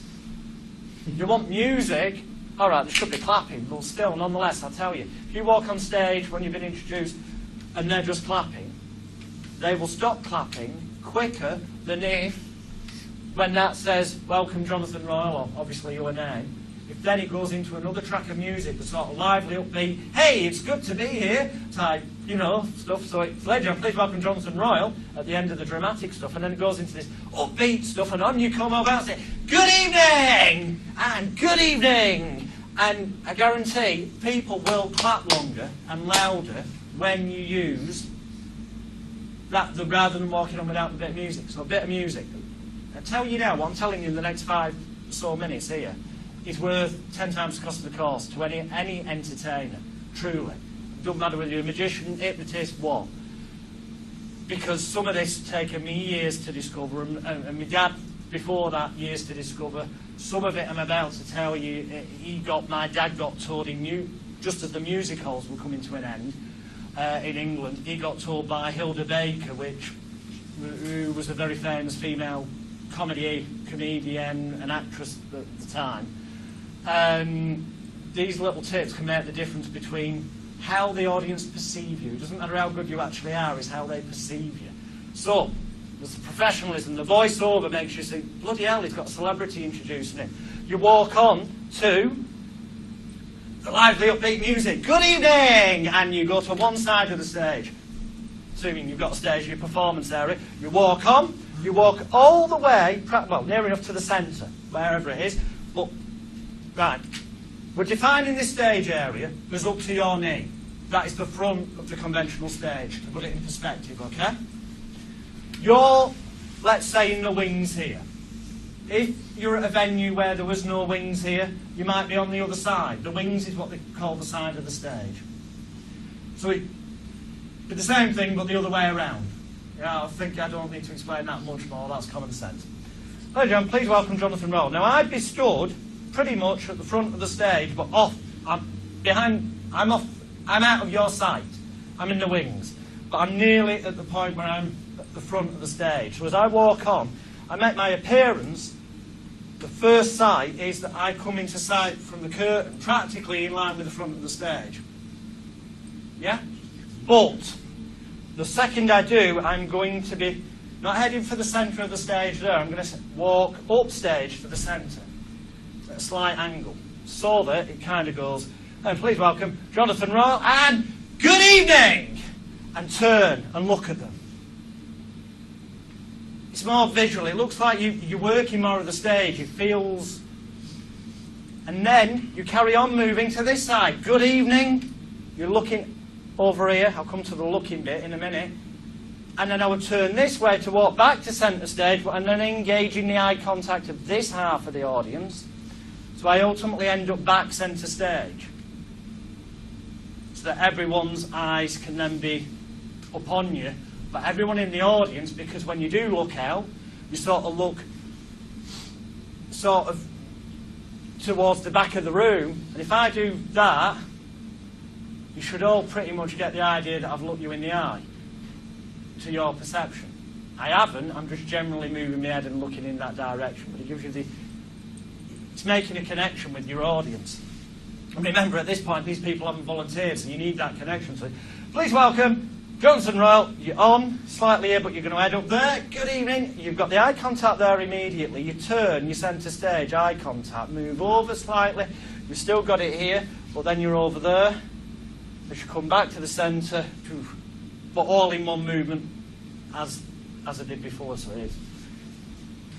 It's a lot easier just to do it in one than try and break it down. Trust me, it is. So please welcome Jonathan Royal. Good evening. Good evening, everybody. Good evening, and welcome to what's going to be. And you're there. You're into the start. You're engaging them. That is as important as any of this hypnosis shite. Trust me. In fact, it's more important. You've engaged them. You've got them looking the right direction. What's also going to happen at this point, if you ideally can, not every venue will allow this. I don't mean they won't allow it. What I mean is you won't have the facilities. But where you have, if it's a proper stage, fantastic. If not, it's a working men's club, whatever. There should be at least some lights, spotlights pointing towards the performance area. Now, ideally, you want this area as bright as possible when you walk on. But before you walk on, you want it fairly dim. So you want the lights either dimmed or off, and only a couple, most of them off, so that you've got your chairs with just a bit of light on, silhouette. So the moment it says Jonathan Royal or your name, that very second that it says Jonathan Royal and you make your appearance, suddenly those other lights get switched on by the lighting guy. So as you appear, it's like lights go up, it's like illumination, it's all happening at the same time, and that psychologically does get people to applaud more. But here's the key. You're going to leave, assuming there's enough lights, you're going to leave one light off here and one light off here. So at the start, there's practically no lights, there's just enough to give the image on the stage. The moment you walk on, they're all going to come up, except for one on this side, and one on this side, if it's like a bloody working men's club. If you've got the joy of a theatre, where there's enough lighting, it would be one on that side, one on that side, and one practically at the centre at the front. But not quite the centre, because you need that for performing if they're follow spotting you. But one practically at the centre. So that then, at the end of the show, because I'm jumping straight to the end now, at the end of the show, when you've got rid of all your volunteers off the stage, we'll come to how to do that properly later in order. That's how I said it's going to be a jigsaw that slots together as the day goes on. At the end of the show, you're going to then go, well, ladies and gentlemen, you've been a wonderful audience, the volunteers. Let's hear it one more time for the volunteers as they make their way back to the chairs. We're just allowing the time while they get back to the seats. It's been fantastic to be here this evening. You really are the best Friday night audience I've had this week. I know it's a crap gag, but no, seriously, you have been a fantastic audience. I'd just like to thank each and every one of you, especially our volunteers, for being here. And I'd just like to say a few people did ask me in the interval.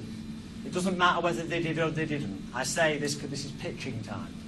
A few people did ask me in the interval if I can help them stop smoking, to lose weight, get rid of the phobias and achieve things in life. And the honest answer to that is yes, indeed. And if you come and see me afterwards, we do have some CDs and DVDs available here tonight. So, the final thing I'd like to say to you is that every time you go and see a stage hypnotist, each and every show is different, whether it's mine or someone else's. Different people react in different ways. So please do. We're back on, if it's a theatre, you might be back there on a certain day. Plug it or plug when your next show is. But for now, I'd just like to say, if you've enjoyed the show, my name's been Jonathan Royal. If you haven't, my name's been Paul McKenna. Thank you, good night. Right? Everyone know, thank you, good night. Now, this seems a bit fucking arty-farty all the time. Thank you. It's habit that I do this, because this is my mic. As a rule, I speak with the mic in this hand, right? But when it comes to doing gestures, I like to put it in that hand, so I've got this hand free. It'll be different for you, just so you don't think I'm having some strange fit while I'm doing this. So it's blah, blah, blah, blah. If you've enjoyed it, my name's Jonathan Royal, and you scan the audience again, so it's like you're eye contacting everyone, thanking them personally. My name's Jonathan Royal, and if you haven't, well, my name's Paul McKenna. Thank you, and if you say thank you, you come slightly, little step forward, centre stage, your hands, so it's thank you, your hands get to the point where they're sort of shoulder high. Thank you, and good night. As you say good night, you go into that movement, the ovation position. People are conditioned, that is applause time. At this very moment that you get to hear, this is the cue, as these people start clapping, for the lighting man to switch on the white light there on the right-hand side and the white light there on the left-hand side that have been left off from the beginning. So suddenly it gets brighter. It's not hugely brighter, people don't consciously are not aware of it, but on an unconscious level, that stage suddenly gets brighter and better. It makes them clap even louder. And you'll know they've gone on because you'll be able to see them. The moment they come on, this is all a matter of time. So it's thank you and good night, lights on, they will get louder. Plus as the lights go on, you can sort of just do that with your fingers, and it's non-verbal to get louder. And then, good night, bow, down, up, stand, whatever, ready to walk off. At that moment, when you go, and good night, that white light in the centre is switched on, so it becomes even brighter, which psychologically makes them clap even more. And if you use the technique I'm going to explain in a minute, at that moment you would say one final thing, which I'll tell you what it is in a minute, at which point you would then be walking off. So we came on that way. You can always reverse this, but we came on that way, so I'd be, thank you, good night, good night, good night, as long as I'm connected with it off. And if you do that combined with the little technique I shall tell you now, you'll get standing ovations a damn sight more often than pretty much any stage hypnotist I know. except for Rob Temple, yeah, who does utilise this. For any performer of any nature, I swear, what I've just told you there, as arty-farty, winky-wanky as it may sound, is tried, tested, proven to work. By me, by loads of other people. Prior to that, in my dad's generation, he got shown it by Hilda Baker, she was shown it by other people. It works. It's the psychology of state. It just works. How to get the standing ovation? I've gone off on one here, but I'm not bothered because it is all relevant. You know, it's just stuff I was going to do later, so we're juggling it around. Then we'll do the hypnosis bit afterwards. Because, you know, all this is more important than the hypnosis bit. On the street as well, I'd say that the way you're dressed, the way you act, the fact that you've got someone with a camera, the way you present yourself, all of that, I would say, is more important than what you actually do in any environment, especially if you intend to get bookings out of it for therapy or stage off. You've got to have the right persona, the right attitude, which sadly most of these fuckwits just haven't got. If you look on YouTube, I'm just looking, sorry. Right, how do we get the standing ovation? You're going to have to adapt this. This will not work for everyone with this phraseology. And probably it will require some lying. But it can pretty much work for everyone. It will just require some lying. This was, I can't remember whether my dad told me this is something, Hilda Baker or Max Wall taught him years ago. But it was one of the two of them anyway. Now, he would do it in the course of his act near the end. So he'd have done, Dad's comedian, and Max Wall was, and so was Hilda Baker. Now, as a hypnotist, you're going to have to slot it into that bit before you do your CDs are on sale, thank you, good night. It's going to have to go in then. Or, if you're like me and you do some comedy at the start of the show, you can slot it in at the beginning. But it needs to have already been set up, ideally at the beginning, because the time delay helps it work better. So we'll imagine it's being done at the beginning, so great to be here, blah, blah, blah, blah. It really is great to be here tonight because, you know, my sister's, it was this time, 2 years ago actually, that my sister actually had a baby. Oh. Yeah, imagine you're an audience now, okay. So, you know, it was yeah, it's 2 years ago today that my sister had a baby. It was fantastic. Hey, and you always get somebody doing that. Thank you. It really wasn't. I became an uncle. And you know what, now that she's started talking and stuff, she, whenever I do a show, whenever I speak to her on the phone, because she always knows when I'm doing shows, because sister tells me, I'll ring up and I'll speak to my little niece and she'll go, Uncle Jonathan, we're there a really, really, really, really nice audience tonight. And I'll say to them, because obviously I won't want to disappoint that little girl, I'll say to them, yeah, they were a wonderful audience, really nice people, we had a really good time, there were loads of volunteers. See what I'm doing there, embedding it, that people are going to get up and volunteer as well, otherwise they're letting down that little girl. Hey, motivation. And then she'll say to me, Uncle Jonathan, did all those volunteers like do really, really good things and like really funny and become stars of the show?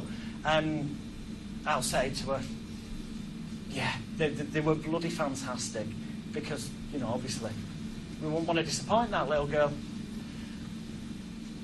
So tonight I need some volunteers and I go off into that. You've set this, that's now set up the psychological trail. At the end, prior to the CDs are on sale, thank you, good night, stuff. You go, well, ladies and gentlemen, it's almost time for me to go. Because as I said to you earlier on, when I go, I've got to catch the niece before she's in bed. She always has to stay up when I'm doing her show. She wants to hear how it's going on. And I know what she's like. She'll say to me, Uncle Jonathan, did all those people really clap and scream and like standy-uppy in the air when you finish your show? Well, ladies and gentlemen, you wouldn't want me to disappoint that little girl, would you? CDs are on sale afterwards. Thank you. Good night. I guarantee you the vast majority of that audience will stand up out of their chairs. 99% of the time that I have used that, you get a fucking standing ovation. Or rather, your 2-year-old imaginary niece does. But it looks fucking good on DVDs. It makes you feel good anyway. And believe me, once they start standing up, they'll carry on standing up. So you can walk off a bit slower. Thank you. Thanking them more. But when you're thanking them, thank you, your hand accidentally goes in the air.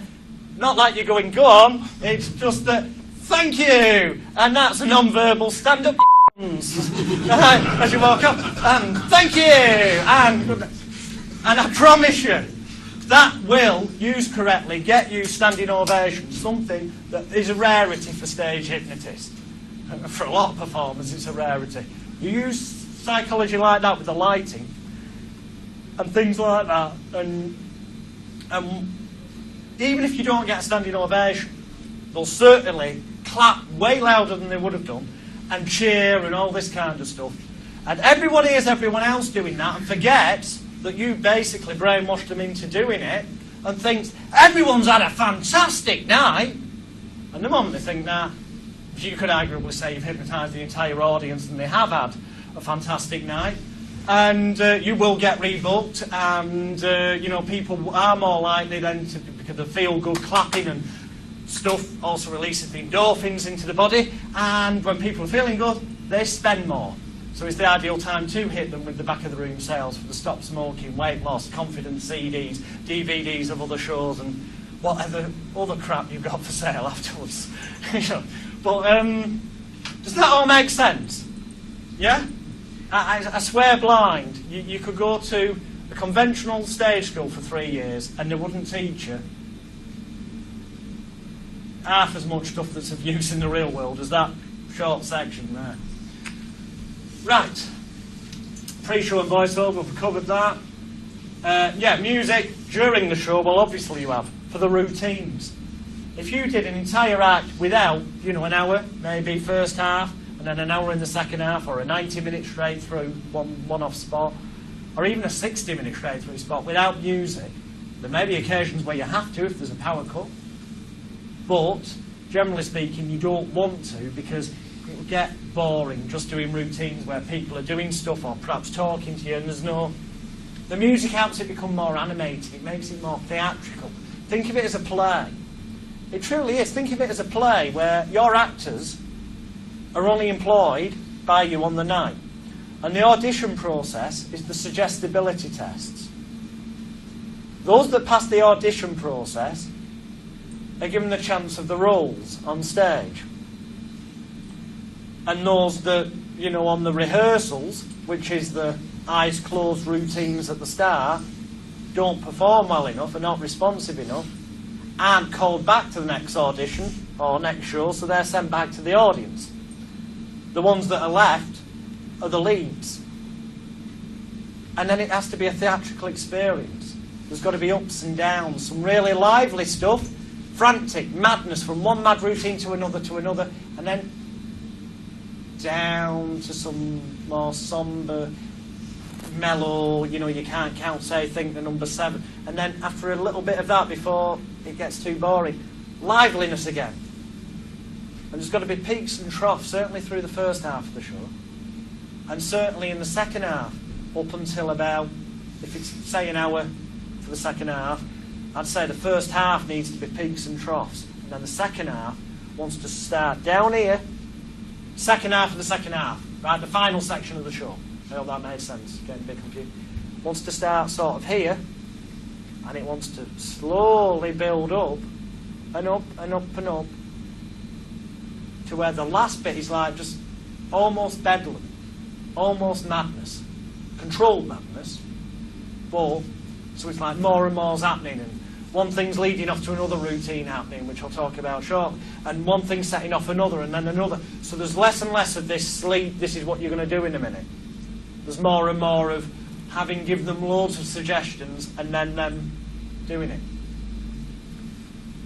And that can be helped near the end by suddenly, if you play bits of music you played in the first half of the show, as long as you over the mic give them a quick reminder. So if you played Elvis, you did the Elvis routine in the first half, come the second half, you could start the Elvis bit of music unexpectedly, without the audience being warned or them, and although they wouldn't be expecting it, they would sort of recognise Elvis. I was Elvis before, but they wouldn't necessarily know how to react. But if, the moment you start that music unexpectedly, a split second later you go, "Welcome back, Elvis!" and you just casually point with your finger in the direction of the person, they will then get up and do it again unexpectedly. Because there's been a time delay from earlier on, it becomes funnier to the audience that the person's done it again. And you know, you go, the moment the music stops, you'll wonder what the hell you've been doing. The music stops, and they're like, "Oh," because you've told them you'll wonder what the hell you've been doing, so they know they've got to look like what, which is what gets the laugh. If you just stop the music, they'll probably stand there and go, "Yeah." It's only because you've told them when the music stops, you'll wonder what the hell you've been doing, that you get the laugh when they go, "Ah, right." And then sit down. And you can do that, keep repeating it on other people. So you are going to, and yeah, comedy routine. So music is a very important thing. The music, routines-wise, wants to be as relevant to the music routine, even, as possible. So it is painting a picture, it's making it funny. So, you know, in a few moments' time, when I awaken you, and you hear this piece of music, you'll realise the hypnotist is completely invisible from head to toe. You can't see the hypnotist, but you can see whatever the hypnotist should be holding or moving around the stage. It won't bother you, worry you, or concern you. It's just as if you're watching a haunted movie. We put that phrase in so they don't have bloody panic attacks, okay? You've told them exactly how to react. The music, something like Queen's Invisible Man. I'm the invisible... I'm not going to do the impressions. Okay, but the track of music says what's going on. Because otherwise, ultimately, it just looks like you're perhaps getting a feather duster and moving it around in front of them, or moving the mic stand and then going, "Ooh," or tapping them on the leg and them standing up like, "Where did that come from?" It's not hugely entertaining. But you add the music to it, and suddenly it gives it this scenario and a reminder to the audience of why it's supposed to be funny. You know, if it's a horse race, it's William Tell Overture. That sounded fuck all like it. In my head, that was perfect. I swear, it was perfect in my head. It's a bit of common sense, a bit of thinking. If it's Elvis, choose one of the numbers that he's most famous for. You know, Jailhouse Rock, something people will recognise. But there's also Lively. Because I would like to use the phrase, "Come on, the more noise you make, the more outrageous he becomes." Which is, although I'm talking to the audience, saying to them, the more noise you make, the more outrageous it becomes. So that encourages them to join in and clap and go, "Way!" which means they feel like they're involved and enjoying themselves. But it gets interpreted by this person as, right, I've got to be even more animated when they make noise. So it's working on a dual level again. Every element from before the show, the advertising, to the moment you walk off stage and pick up your money, and even on is a dual. There's multiple frigging realities going on, which should be becoming more and more clear as we're going on. So music. Now music, if you've got a sound man, great. Personally, I like to be in control. And Rob's like, totally disagreeing with me. He can add his opinion in a minute. I like to be in control. So at this moment in time, and for a number of years, I've been using a Sony mini disc player that's got an infrared remote control that I can fit in my suit pocket. That's got the numbers on, and I've got an idiot board, running order, that's got a list of like numbers 1 to 40, and it tells me what the track of music is and what number. That's taped on the floor on the stage or on the side of something, so I can see it, I know where it is, but it's not obvious to the audience. So if I decide, I'm going to do this routine, he looks like a funny person to turn into a ballet dancer, I'll just clock it while someone else is doing something else. Ballet dancer's number 14, and when it comes to doing it, I can just click 14 on that. I can control my music, so I can go, when you hear this piece of music, and I can start it, and then pause it. I can stop it when I want. I can gauge when I think them jumping around is no longer funny and suddenly stop it for that comedy reaction.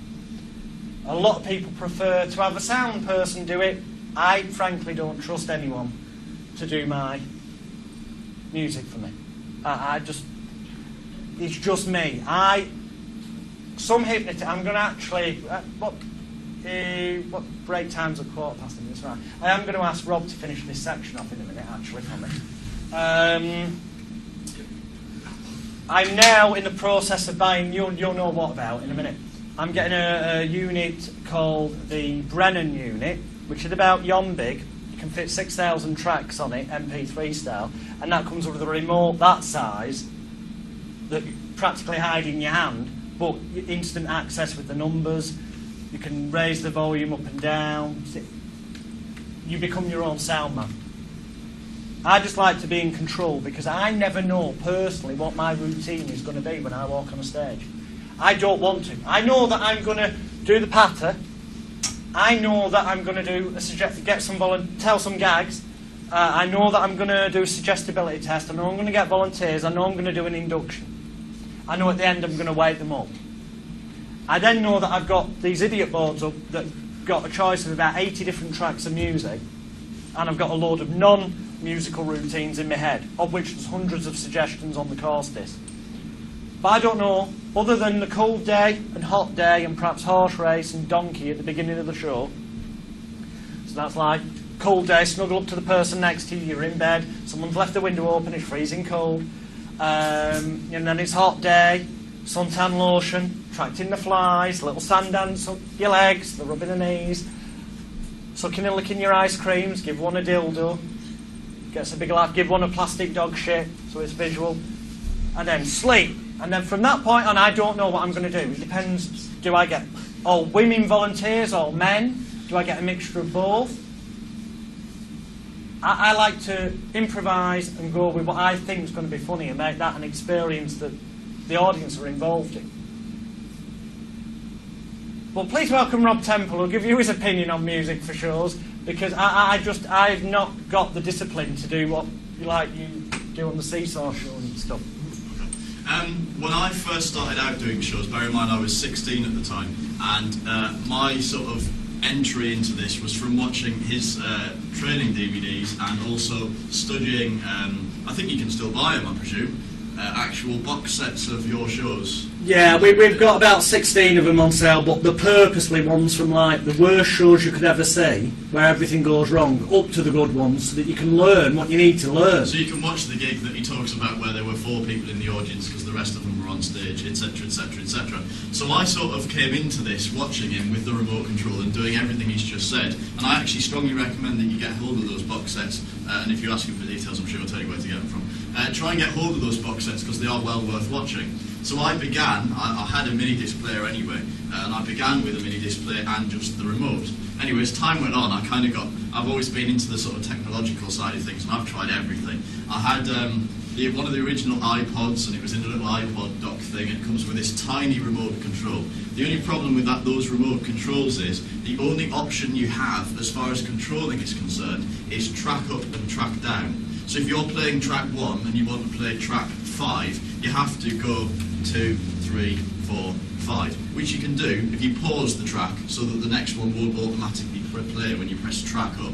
But it does mean that whilst talking, you have to be going 2, 3, 4, 5 in your head, and it just became really difficult. And I found I spent most of my life at the thing so I could watch the screen. And if you're going to be there, you might as well just be pressing the button on the side of the thing. So that was useless. I've played with devices where you have something on this ankle and something on this ankle, and by touching your ankles together it plays music. I've tried foot pedals, must have been thousands of quid over the years on all of the various devices. I'm not going to name any of the names, but they are on sale to magicians and various other things. And they're not bad, they do work. The technology is fantastic. To be able to, you can put them on your knees and touch your knees together. There's actually links for all of them on the course. You look a bit weird, but if you touch your knees together and the track of music starts. Anyway, it got to a point where I was, because I was 16, I didn't drive, and it was only last year when I actually passed my drive, when I took my driving test anyway. But I didn't drive, so for the first nearly 5 years of doing my show, I didn't drive, and I'm touring all up and down the country doing pubs, clubs, unions, and all the rest of it. So what happened was I pestered a really good friend of mine who could drive because he's a few years older than me, and he is a full-time theatre technician anyway. So his background is in lighting and sound design for theatrical productions. So I said to him, listen, do you want to go on the road I'll pay you, and I basically agreed, and I spoke to Nick yesterday. I think you got a similar setup. I basically paid him 50 quid plus the petrol to get me there. If we had to stay overnight, I'd book a twin room instead of a single, and then that would be fine. And he was happy on that because he had a laugh. He was, 23, 24 at the time, and he had a laugh, and we had a really good time. Anyway, it got to a point where I asked him to do my sound because I realised that it looks quite cool to be able to, how can I put it? It's really good being in control of your music, but I like the concept of being able to be stood centre stage with nothing but a microphone. I've got my invisible microphone. Yeah. Nothing but a microphone in my hands, and to be able to say something and have the piece of music start at the relevant moment. But it got to a point where we had to kind of not rehearse it, but kind of just do it. I mean in live gig situations. To a point, the way we started off was I took the iPod. I've by this point upgraded to an iPod Touch, the original iPod touchscreen one. And we got to a point where I first of all took all of the tracks on there and I renamed them. So instead of being the William Tell Overture, which he would probably look at and go, I know the piece of music, but I can't link it to a routine. I changed the track name on there to be the name of the routine, the name of the skit itself. And that's one thing I do suggest you do. If you're going to work with somebody else, don't have track names on, don't have Let Me Entertain You. If you're going to make somebody Robbie Williams for that, have Robbie Williams. Because especially in the earlier days, it's going to take them a while as a non-hypnotist, as a non-performer, as a technician, to get into the mindset where they know, where they can, I can glance at a piece of music title and tell you what routine it's for, but he can't. But he can do it because he's got the skit name rather than the track name. So anyway, give them a running order, which has all of the track names, has a track list, a numbered list, and has the sketch names rather than the track names. That's important. Anyway, over time, what happens is I've built up such a rapport with this person, and if you think about yourself and your partner, your husband, wife, boyfriend, girlfriend, whoever, although I don't suggest that you use them to do your technical bit, because you'll probably just have more arguments than you ever could any other way. But if you just imagine that, or think about your best friend, think about anybody else, think about somebody you've got such a good, I don't like the word rapport as I explained in my event, but if you think about somebody you've got such a good rapport with, it's got to a point now, and I went through, Gary is still touring with me at the minute, but for a while we moved on, so I'm speaking from experience. My ex-girlfriend was doing it for a little while, now I've moved back to having Gary tour with me again, but with both of them it got to such a point where I can more or less just say, and Alex will vouch for this because he's seen it in action, I never at the Birdcage DVD or at my live gigs now, I never say the words, I would never... Because if you think about it, I want to be able to come up to somebody, touch them on the shoulder and say, talking just to this person I'm touching on the shoulder. Now, when you wake up in the next few minutes' time, you're going to hear a piece of music that sounds something like this. Now, I haven't given him any clue as to what piece of music I want. But when you get on, and I can't explain it, it's not, I've got no psychic belief at all. Yeah, sometimes it's obvious about the prop you picked up. Yeah, alternatively, yeah, you can make it a clue with a prop. So I've got a big microphone that I used for the Madonna sketch in my old show. So I'd come out with the microphone, and because I'm holding that, he immediately knows what piece of music I'm going to want, because that's the only routine that I use it for. But apart from anything, you get to such a point where it's almost like you can just sort of glance at him with the right sort of look, and they just kind of know what you want.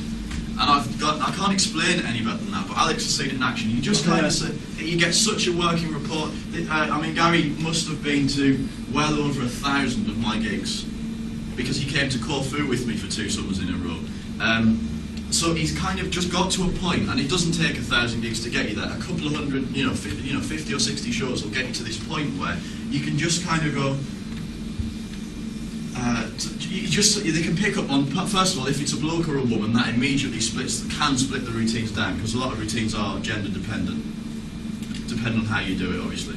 If you make a bloke into a ballet dancer, that's hilarious. If you make a woman into a ballet dancer, it's sort of hilarious, but not on the same level.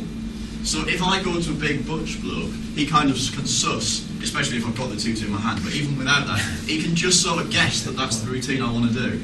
And I can't really explain it any more than that, other than what you've got to do is just get out there and do it with somebody. So personally, I recommend an iPod first of all. And I think, are you looking at one or not?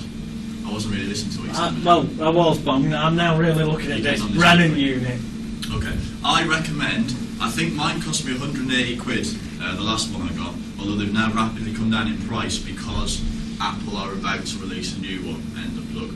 But I recommend the iPod Touch because they're really, really easy for doing shows with.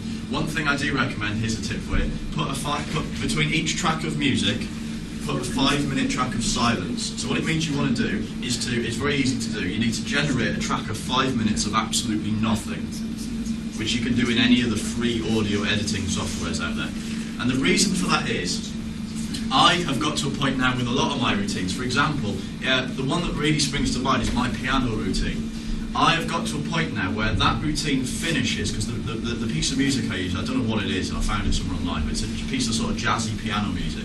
That piece of music finishes bang on the moment that I say, take a nice deep breath in, relax and sleep. And I've just learned how to time that routine so flawlessly to that piece of music that it always, always fits in place.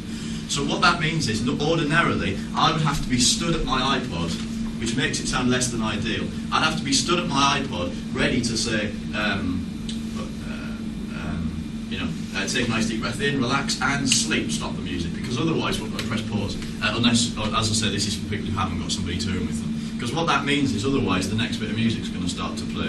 Because that's what iPods are designed for. They're designed to roll into the next piece of music, not for a stage show. So, and there's no auto pause feature like you'll have on your mini disc. So if you want to press, so if you don't want to be stood there and have to press pause, if you put a 5-minute track of silence between each track on that piece of music, it doesn't matter. So when I come on and do my introduction, as I said, Peter Dixon does the introduction bit, then it plays a piece of music which is currently Insomnia's Faithless, so they can't get no sleep, and then the thing kicks in. I walk out on stage and start talking, and I basically have about 30 seconds of music to talk over, and then it fades itself out, because I know that I can hold the applause for that long based on the techniques that Alex taught you earlier. I know that I can sort of prat about for the first 15 seconds of that, barely saying anything, and just as it gets to the last 10 seconds and starts to fade out, I can kick in with good evening and get the audience really going. Now, ordinarily what would happen is that piece of music would get to the end and it would go into the next piece of music, which in my playlist is the audience volunteer music. So I don't want that playing while I'm halfway through my introduction. So what I've done is I've stuck a 5-minute track of silence in. Now I did that because what that means is, again, Gary doesn't have to be stood with his finger on the pause button waiting for that to, so I'd recommend actually doing this if you have got somebody working with you. But he doesn't have to be stood there with his finger on the pause button so that when my introduction finishes he's got to press pause. He can chill out. Once he's pressed play on that introduction and the introduction starts, once I'm on stage, he's got 5 minutes before that next track's going to start. So he can really chill out because I don't want it to be stressed and on the ball all the time. So that's really helpful if you put a 5, especially if you are doing it yourself, because imagine you've got your iPod over there. It means you've got 5 minutes of your introduction before you have to be over there and just casually press pause if you work in a standard pub gig and your sound system set up just to one side. So as I say, that's kind of my little breakdown as to how I generally use my sound system. First thing is, use the iPod Touch. It's very cool. The old iPods were a bit of a pain in the neck with the little spirally wheel thing on. I mean, they're great if you want to use them just to listen to music on the bus or whatever. But if you want to use them for a show, they are a pain in the neck. But with I wish I had it on me actually. With my iPod Touch, if you imagine that's the screen, it's about the size of that screen. You've got the track list here, and I can just put my finger and flick up, and the thing goes, because I've got about 60 tracks in that thing, not because I use them all, just because it gives me the ultimate flexibility. So if I wanted to, or for example, if Gary was running the show for me, all he has to do is to put his finger there, say we're at the top of the track list. He can know what routine I'm about to do by the words that I say, just because he knows me that well and he knows the show inside out. He can look at the list and find out what track number it is, because he's got a memory like a sieve, so he can't remember them. But he'll look at the track list and know what track it is, and he just does this. If it's track 59, he'll just go and just give it one solid flick up, and the thing just goes right up to the top, and it scrolls right in front of you. And if you think, oh, I'll flick that a bit, it's kind of just, you just get used to it, and if you only has to go halfway, you just flick it slightly, just a little bit more gently, and you just get a knack of it. So they're amazing devices, whether you just want to listen to them, and you could fit your entire life of music onto this thing, because the memory on them is so huge. So iPod Touch is my personal recommendation. If you want to do it yourself, you can now buy quite good numbered. They're just very small, but they've got little numbers on them if you know where to look. Alternatively, you can look for one of the sort of pedally kind of weird body devices that you can get for stuff like that. And if you can possibly do it, take 50 quid out of your fee and pay somebody else to take the stress out of it, in my opinion, just because I like it. I kind of like the sort of the very slick look of music starting without me apparently doing anything. So when I want volunteers up, I never say let's have some music or let's have some music. So he just knows what line I want the music to start on, and he just starts it. But I'd suggest getting a sound person if you can. They don't have to be a technician. I was just lucky, and that was what gave me the idea. The fact that he was already doing theatre shows anyway. So that's my philosophy on music. Hopefully that'll help you and give you a different insight into things. And I think we're nearly there, but I'll hand you back over to Alex anyway. Cheers, Dave. Thank you. And I'm just no good with electronic equipment. I still prefer to be in control. It does look a lot better, though, I can tell you that. We're going to have the proper break as such, the one where you go and book your lunch and stuff. Given that it appears to be nearly 12 on my watch, if you tell them that... Well, welcome back to the pre-lunch session. After lunch, I promise you, we will get onto the inductions. It was going to be this morning, but then I had this cunning plan, since my back nearly got knackered yesterday, of leaving until the afternoon and doing what was going to be this afternoon this morning, so that if I do knacker me back up this afternoon and showing you how to do all the inductions, it doesn't matter, because it'll nearly be the end of the day. But hopefully it's making sense that all of these points are bloody damned important. If anything, they're more important than the bloody inductions, because frankly, you already know inductions. Because all of those suggestibility tests, as I explained, well, not all of them, silk, lots of cows drink milk. No, if you said sweet, then it ain't really got the effect you want. But things such as the finger closer together, then suddenly grabbing the hands like we demoed with Terry, you can get, if you've got the disorientation and confusion. The locked hands, if it's above their head, just lowering their hands in front of their face and say, stare at your hands, and as you do, your eyes close. Of course they will, naturally, because when you get them to the lap, they're in that position the head's up to go for, to keep following it. And essentially that is hypnosis, or compliancy, call it what you will. So it's all the other stuff that makes it actually entertaining, makes it a show. That is the difference between being shite and making money from it. There's no other way of putting it. So next thing, props. We've explained how music's important to the theatrical experience, but also to making it more easily believable for the volunteers on stage. And with the right tracks of music, it acts as a reminder to the people on stage how to react. And it also gives it a better feeling for them. And to the audience, it makes it more of a show, and bits of music change, and it's not monotonous. Things are different. Now, props make things visual, funnier, and more believable. So rather than saying, you know, when they're waking you in a few moments' time, you'll believe you're the world's greatest Elvis Presley impersonator when you hear this piece of music. A little snippet of it. And when I wake you up in a few moments' time, you'll be the world's greatest Madonna impersonator. You believe you're the living reincarnation yourself. When you wake up in a few moments' time, you'll believe you are the world's greatest Michael Jackson impersonator. When you wake up in a few moments' time, you'll believe you're the world's greatest ballet dancer. You could do that. You could wake them up, play the bits of music, as and when, and they do the routines. But it would look way much better if, for example, as I do, you're Elvis guy, you give an inflatable guitar. You just put it there, lent on his knees, and you say, when you wake up in a few moments' time, and hear this bit of music, you'll know what to do with that guitar. Well, yeah, music, Elvis, it's fucking obvious to anyone, you know. The Madonna impersonator, you can give her a dildo on her lap, you'll find your microphone on your lap. The Michael Jackson one, you know, you could give him a hat. Just so it makes it just that bit more visual. It's also easier for the audience to remember, oh yeah, that's Michael Jackson person. Dildo equals Madonna, guitar equals Elvis, ballet dancer, give him a tutu. So then when it comes to doing the routine, instead of just being Elvis man here going, essentially just doing whatever, you've got a guitar and it looks more visual, it looks a bit funnier. Madonna woman's now using a dildo as a mic. It makes it that bit funnier. Tutu boy, especially if it's a big butch bloke, makes it look funnier. So think about them. The more props you can use, as Rob said before, especially if you can like get together routines that require props. All of them require props. It takes some thinking, because obviously you could get to a point where you've got to carry shed loads of stuff around. But I do have quite a big suitcase on wheels with props in. And there's enough props in there probably to do 5-6 hours of show.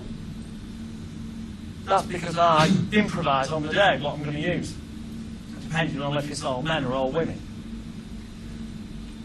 But if all your routines are with props, then if you've got a sound person, as Rob said, the moment you pick that prop up and walk towards them, they're going to know what music to use.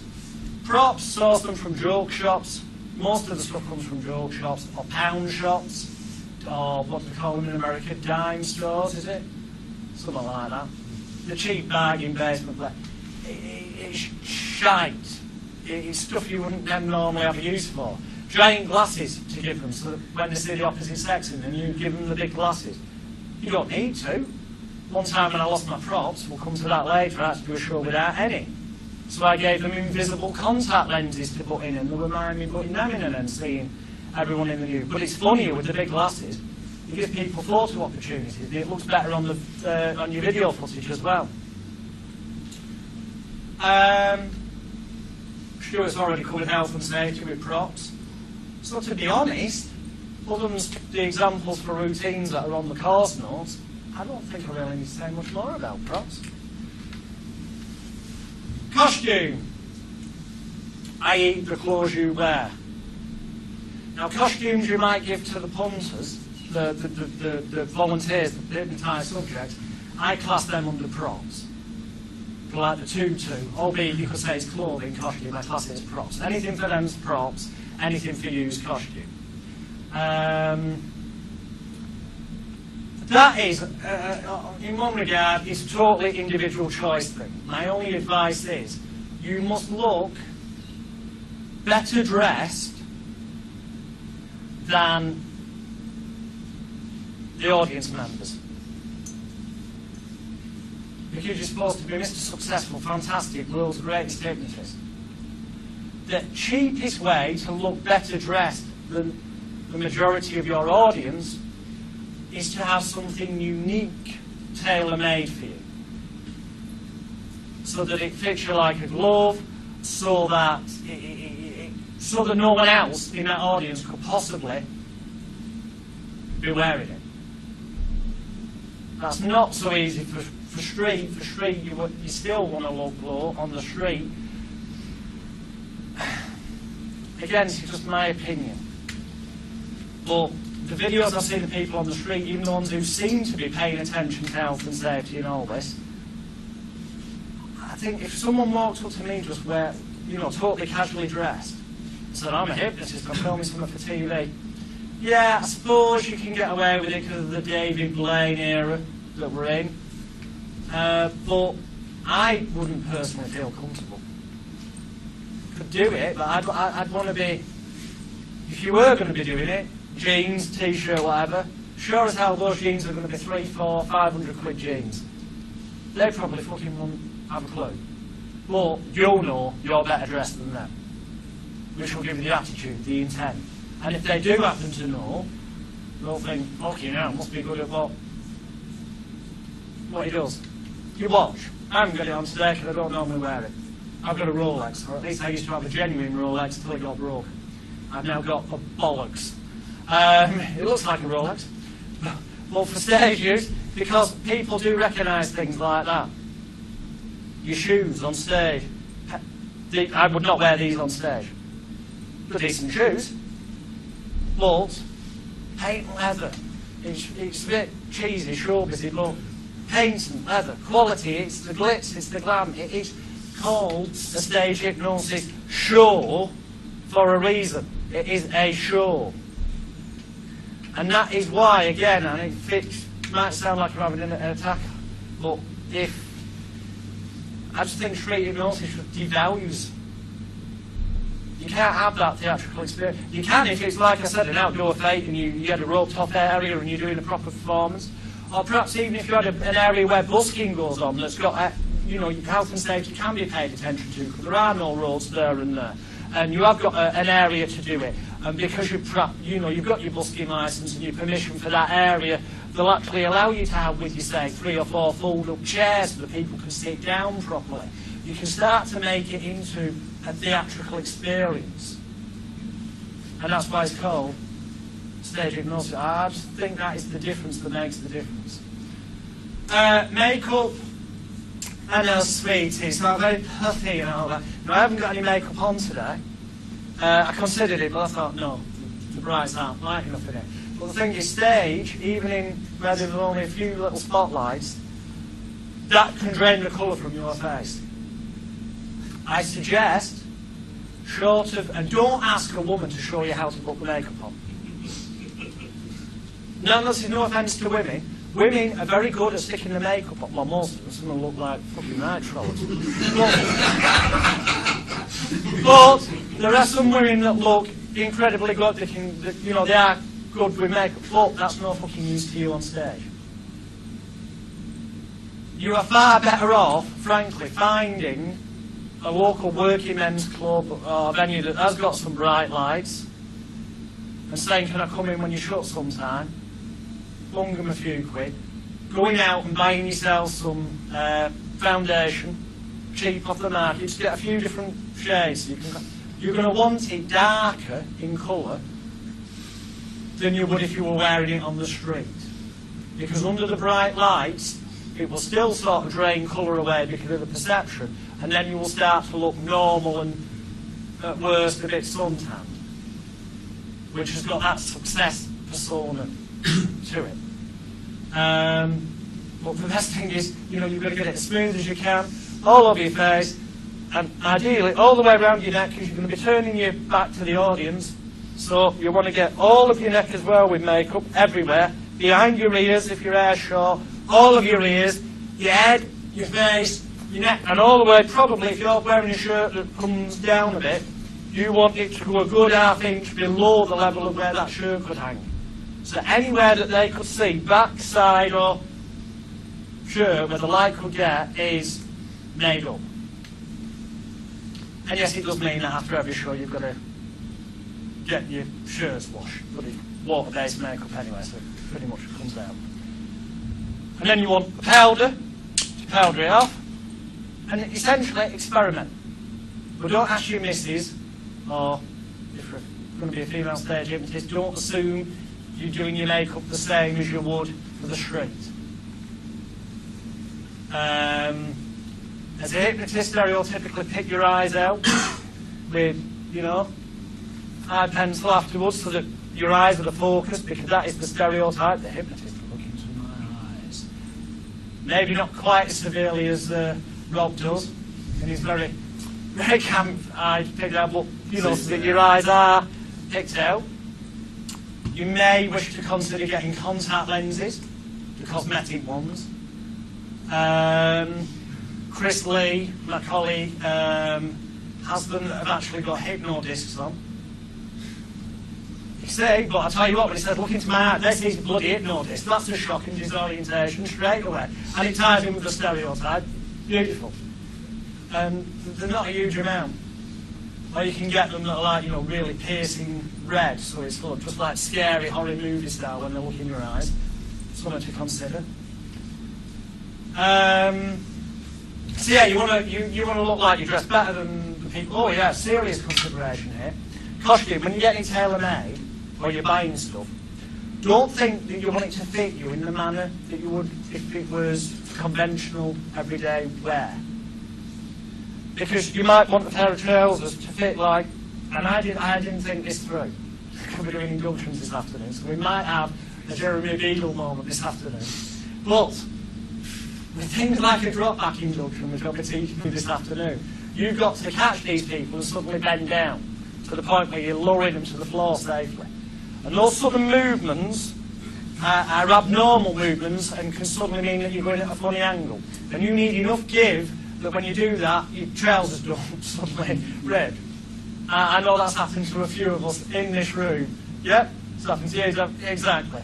So, when you're getting your suit tailor-made, explain to the tailor, like I did. I said, look, I had a couple of suits made. One of them's like pinstripe material at the front here, then check material there. But on the back of the legs, it's the opposite way around. And the same with the jackets. It's a proper fucks the eyes up.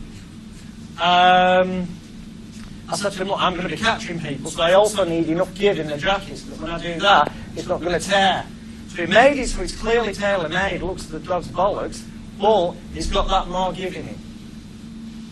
And to save your money, just a money saving tip on the side, get it made so that it fits you, tailor-made, waist-wise, but having do it so it's making it a bit too big, but it's got a waist adjuster on it. There's got two sort of levels. None of them done up level. It's like a little bit too big for you. At the one button, it's perfect for tailor-made suit. At the second button, it would do you still if you lost a bit of weight.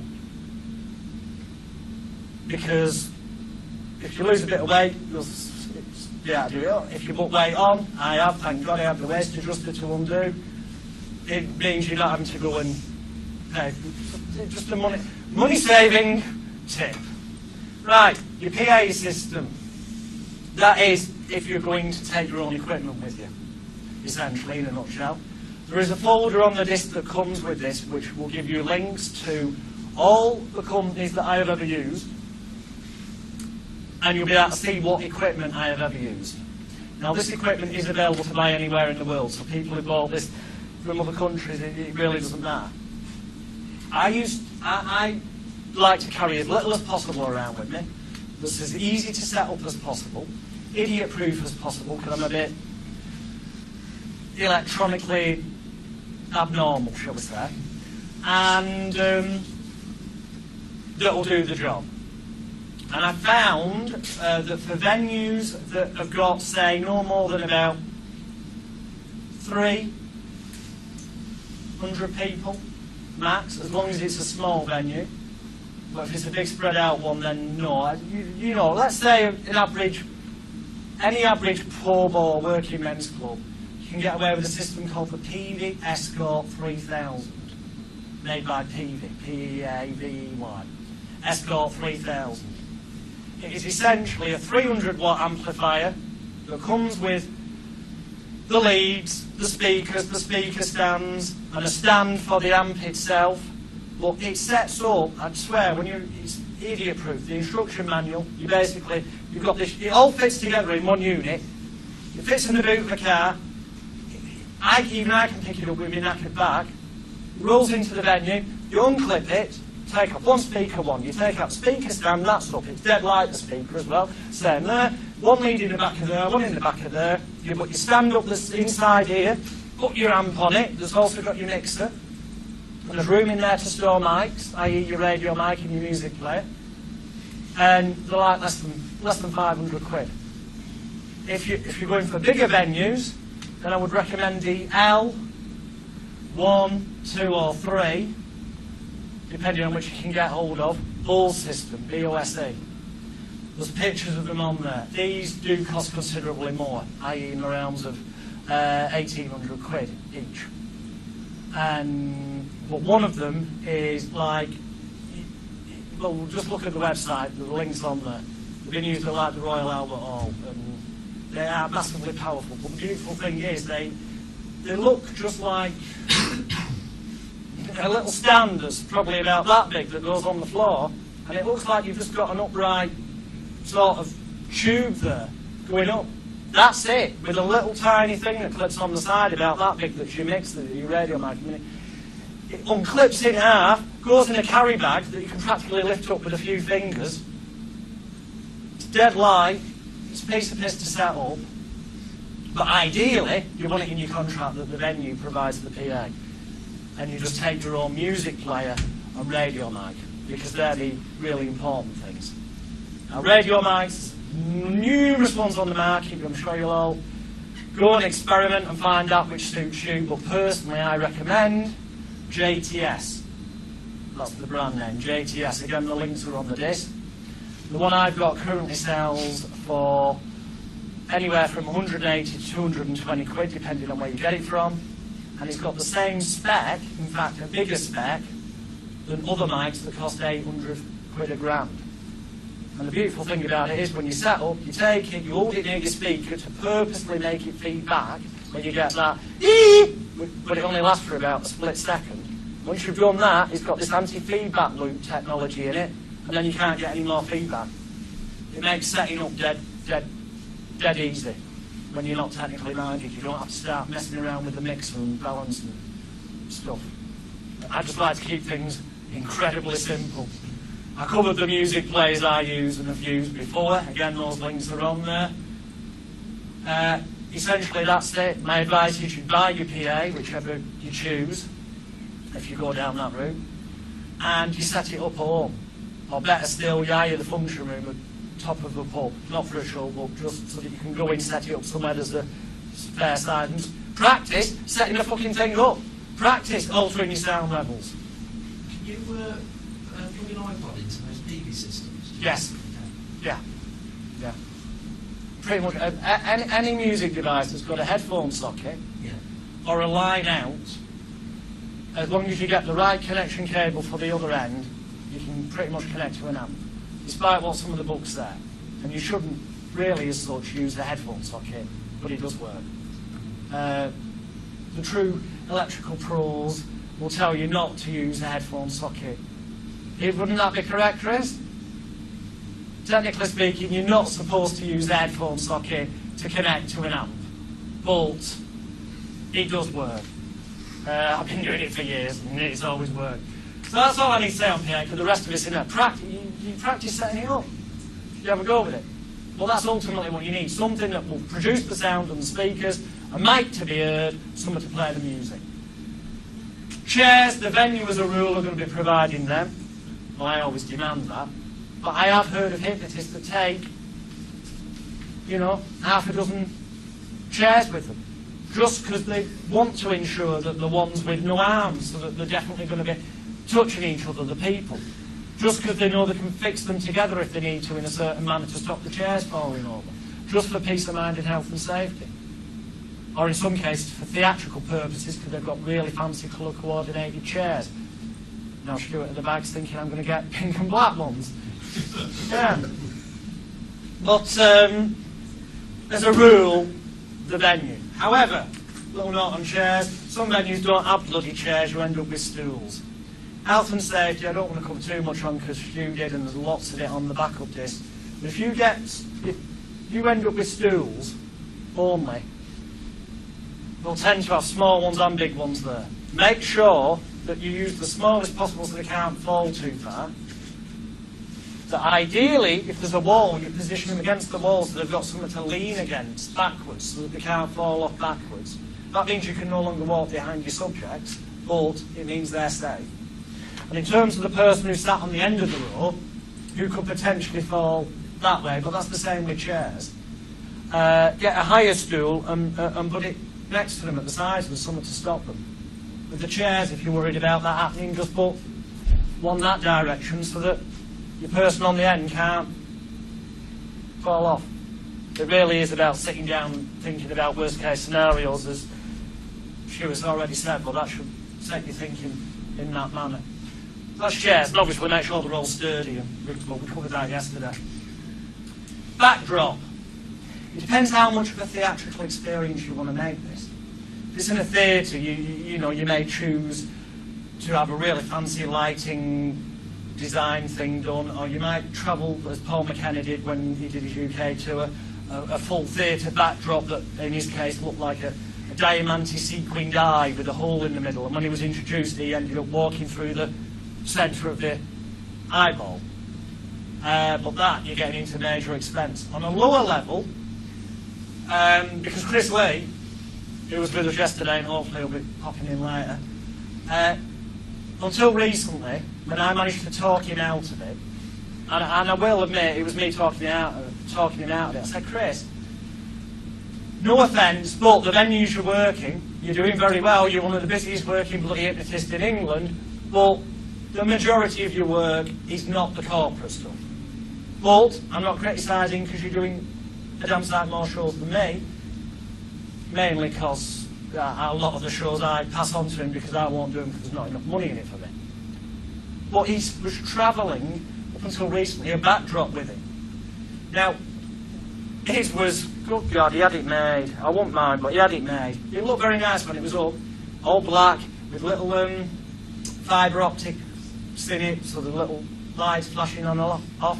And it had an eye in the middle, and it said, Chris Lee, comedy, it looked beautiful. And it made this shitty looking pub he shows up in. When he set that up, it's like you've been transported to a theatre.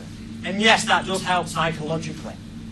It gives the perception, the belief. It really does make the job easier. And that was his argument. He said, since I've been using the backdrop, it makes it easier. It makes the shows better. It looks better on DVD. People take it more seriously. He's got a fair point.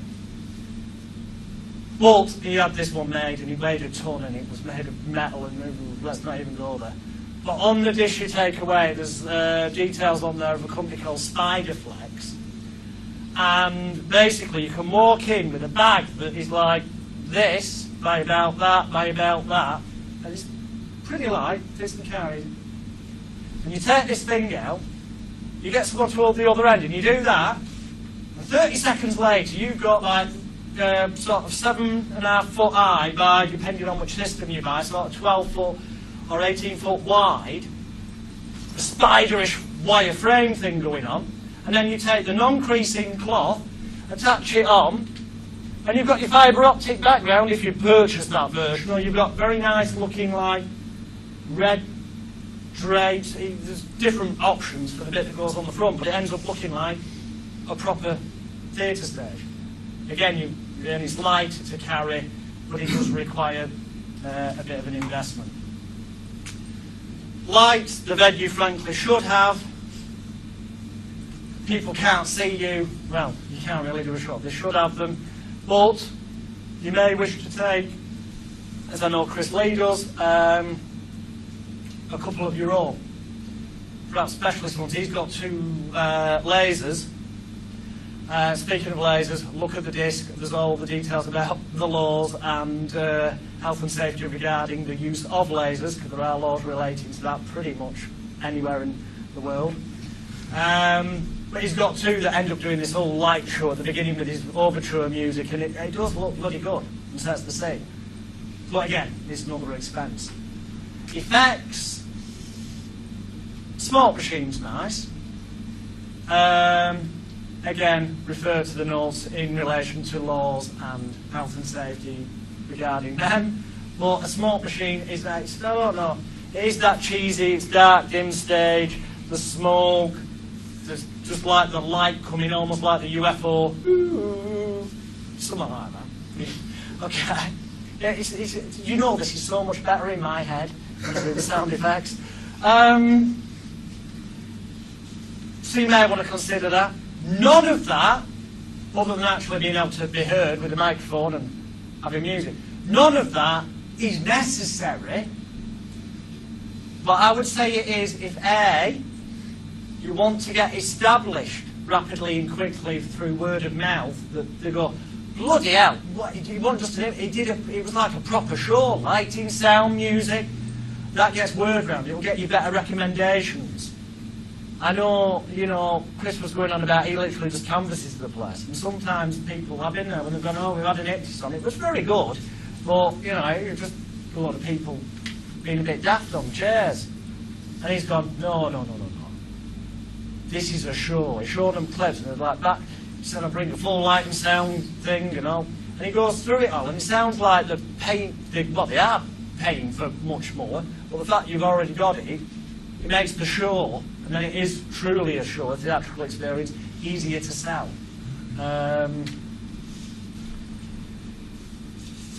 Yay! We have, I think we're now at, because we're doing inductions after lunch, what ifs.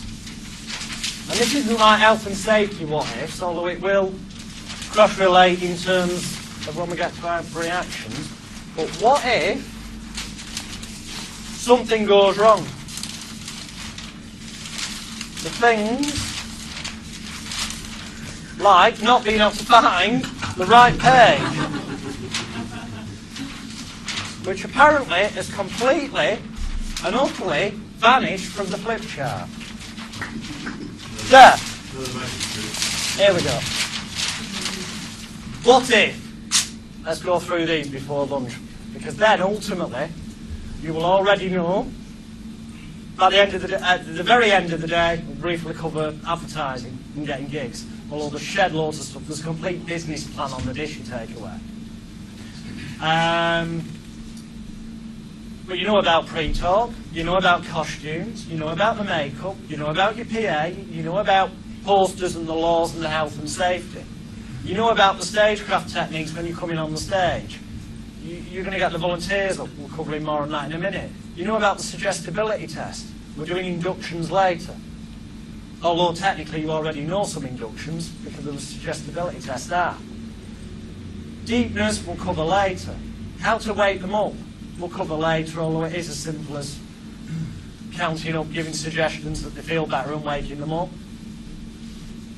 The routines in the middle, we cover the fact that the suggestions, use of props, use of music.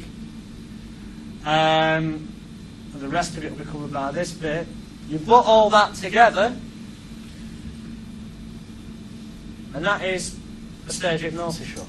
You put it together in a different context, albeit shorter, and that is a mini impromptu hypnosis performance. All right, your props there might be the lamppost that you get them to get their hands stuck to. The music, if you do have any, might be the jukebox, whatever bloody track you can find quickly and cheaply.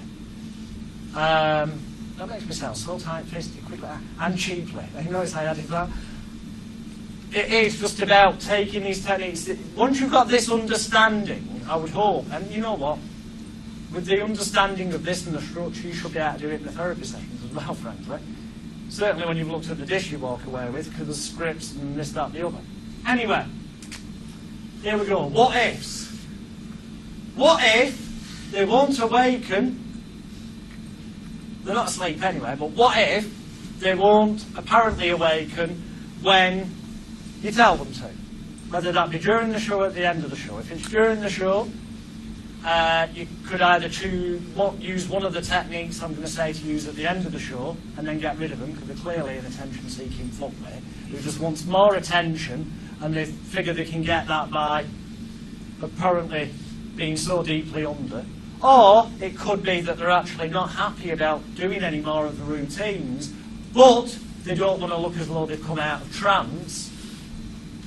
So they're waiting for you to bring them round and send them back so they don't look like they've got no intelligence, imagination or concentration. It looks like they're that good a subject, they went so deep that you had to wake them and send them back.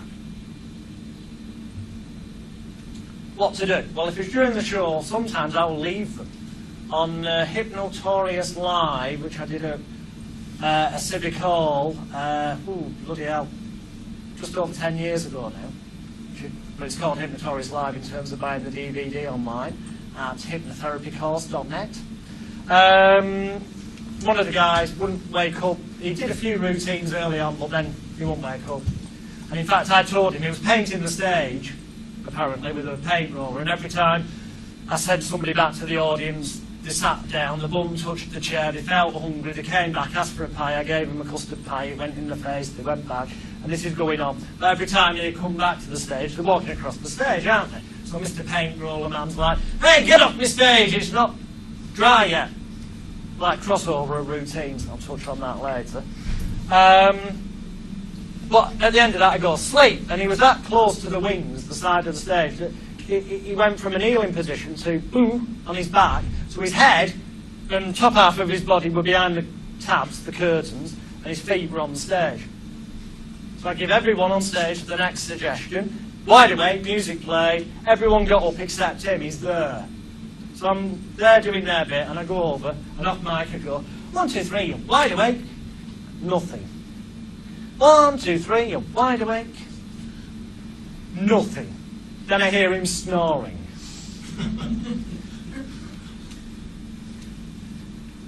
Start leaving. It's fine, he's having a kid. No, I mean literally having a kid. I mean, I found out after the show from his missus that he worked nights. He'd been on practically stood in for someone who worked days prior to that, so he'd done a mega shift, had no sleep that day, he was fucking knackered. Plus the warm, bright stage lights, he had gone to sleep. But it looked like he was mega deep in hypnosis. I figured out afterwards he'd just gone to sleep. So I left him, I was doing other routines, and every now and again I'd just walk over, pull the curtain back so the audience could see his head, and then go, no, we'll come back to that later.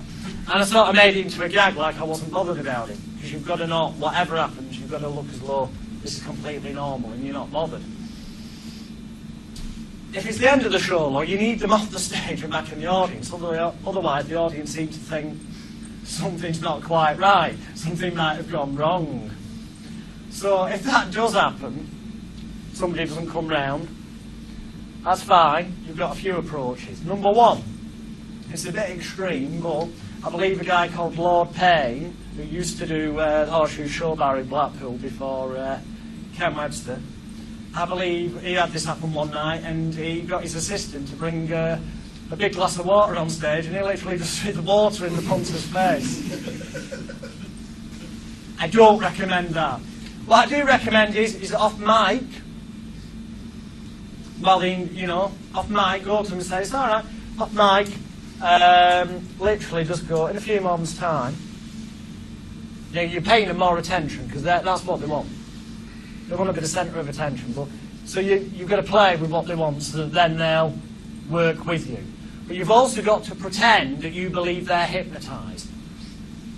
So you've got, even though you know they're an attention-seeking footwit that just wants more attention, and all eyes are on them now because everyone else has gone back to the audience, and the audience, So you act as if they're hypnotised, and if they are hypnotised, if such a thing exists, then at least you're acting the right way. And you go, I'm just talking to you, and you say this, some of it on mic is pretty common sense, this. The bits that would sound okay for the audience to hear are said on mic. The bits that aren't, you pull the mic away, which becomes obvious when you realise that what you say to them is in a few moments' time. I'm going to say 1, 2, 3, wide awake, and on the count of 3, you will instantly be wide awake. Because if you don't open your eyes on the count of 3, this bit's off mic, if you don't open your eyes on the count of 3, you'll never be able to experience this lovely state again. You'll never be able to feel this good and enter this state ever again. And in fact, it will start wearing off so rapidly, and you want to avoid it feeling bad. Make it in their interest. 1, 2, 3, you're wide awake. Invariably, they will. And then the audience go, hey, and you make sure that, oh, what a wonderful volunteer, because you've said if you don't wake up, it could be really bad. You now want to make sure you make him feel good as well, so that there's no fucking even more attention seeking afterwards. So it's like, huge round of applause, what a star, what a star, send him back, and if that doesn't work, do I confess? Yes. If that doesn't work, talk to the audience, tell a gag or something, and then just walk up to the guy and whisper in his ear or say, literally, danger. Now, if the person has any element of human instinct, because they're not expecting you to say that word, they'll suddenly go, what, why, what's up? Because they want to see, because the moment they open their eyes, that very second, you can grab their hand and go, that's brilliant, he's wide awake, he's a fantastic volunteer, pointing at him, all attention still on him, which is what they want. And then the audience are clapping, so he's obliged to then carry on and go, hey, yeah, and go back. By now, 99.9% of the time, the people are awake. In fact, I can only think of twice where those things haven't then resolved that issue. On the time that it didn't, I'm going to count from 3 to 1. On the count of 1, you'll instantly be wide awake. This is it. I'm not saying to ever do this. But on the count of 1, you'll instantly be wide awake. 1 later, whatever, later and brighter, oh, you bollocks, we'll cover awakening later. And when you get to the final bit where you say wide awake, suddenly and unexpectedly, pinch a bit of skin and twist the fucking bit of skin on the back, and you watch them go, hey, and you go, what a wonderful volunteer, and immediately all focus on them. So that's the last resort, okay? And you make sure you stood in such a position that when it's being filmed, your body's such that their body's blocking this, so that there's no way the camera can pick up you twisting the skin, because that's technically assault. So there's no evidence. The audience didn't see it, the camera didn't. Obviously, I am joking about that. I'd never do anything like that.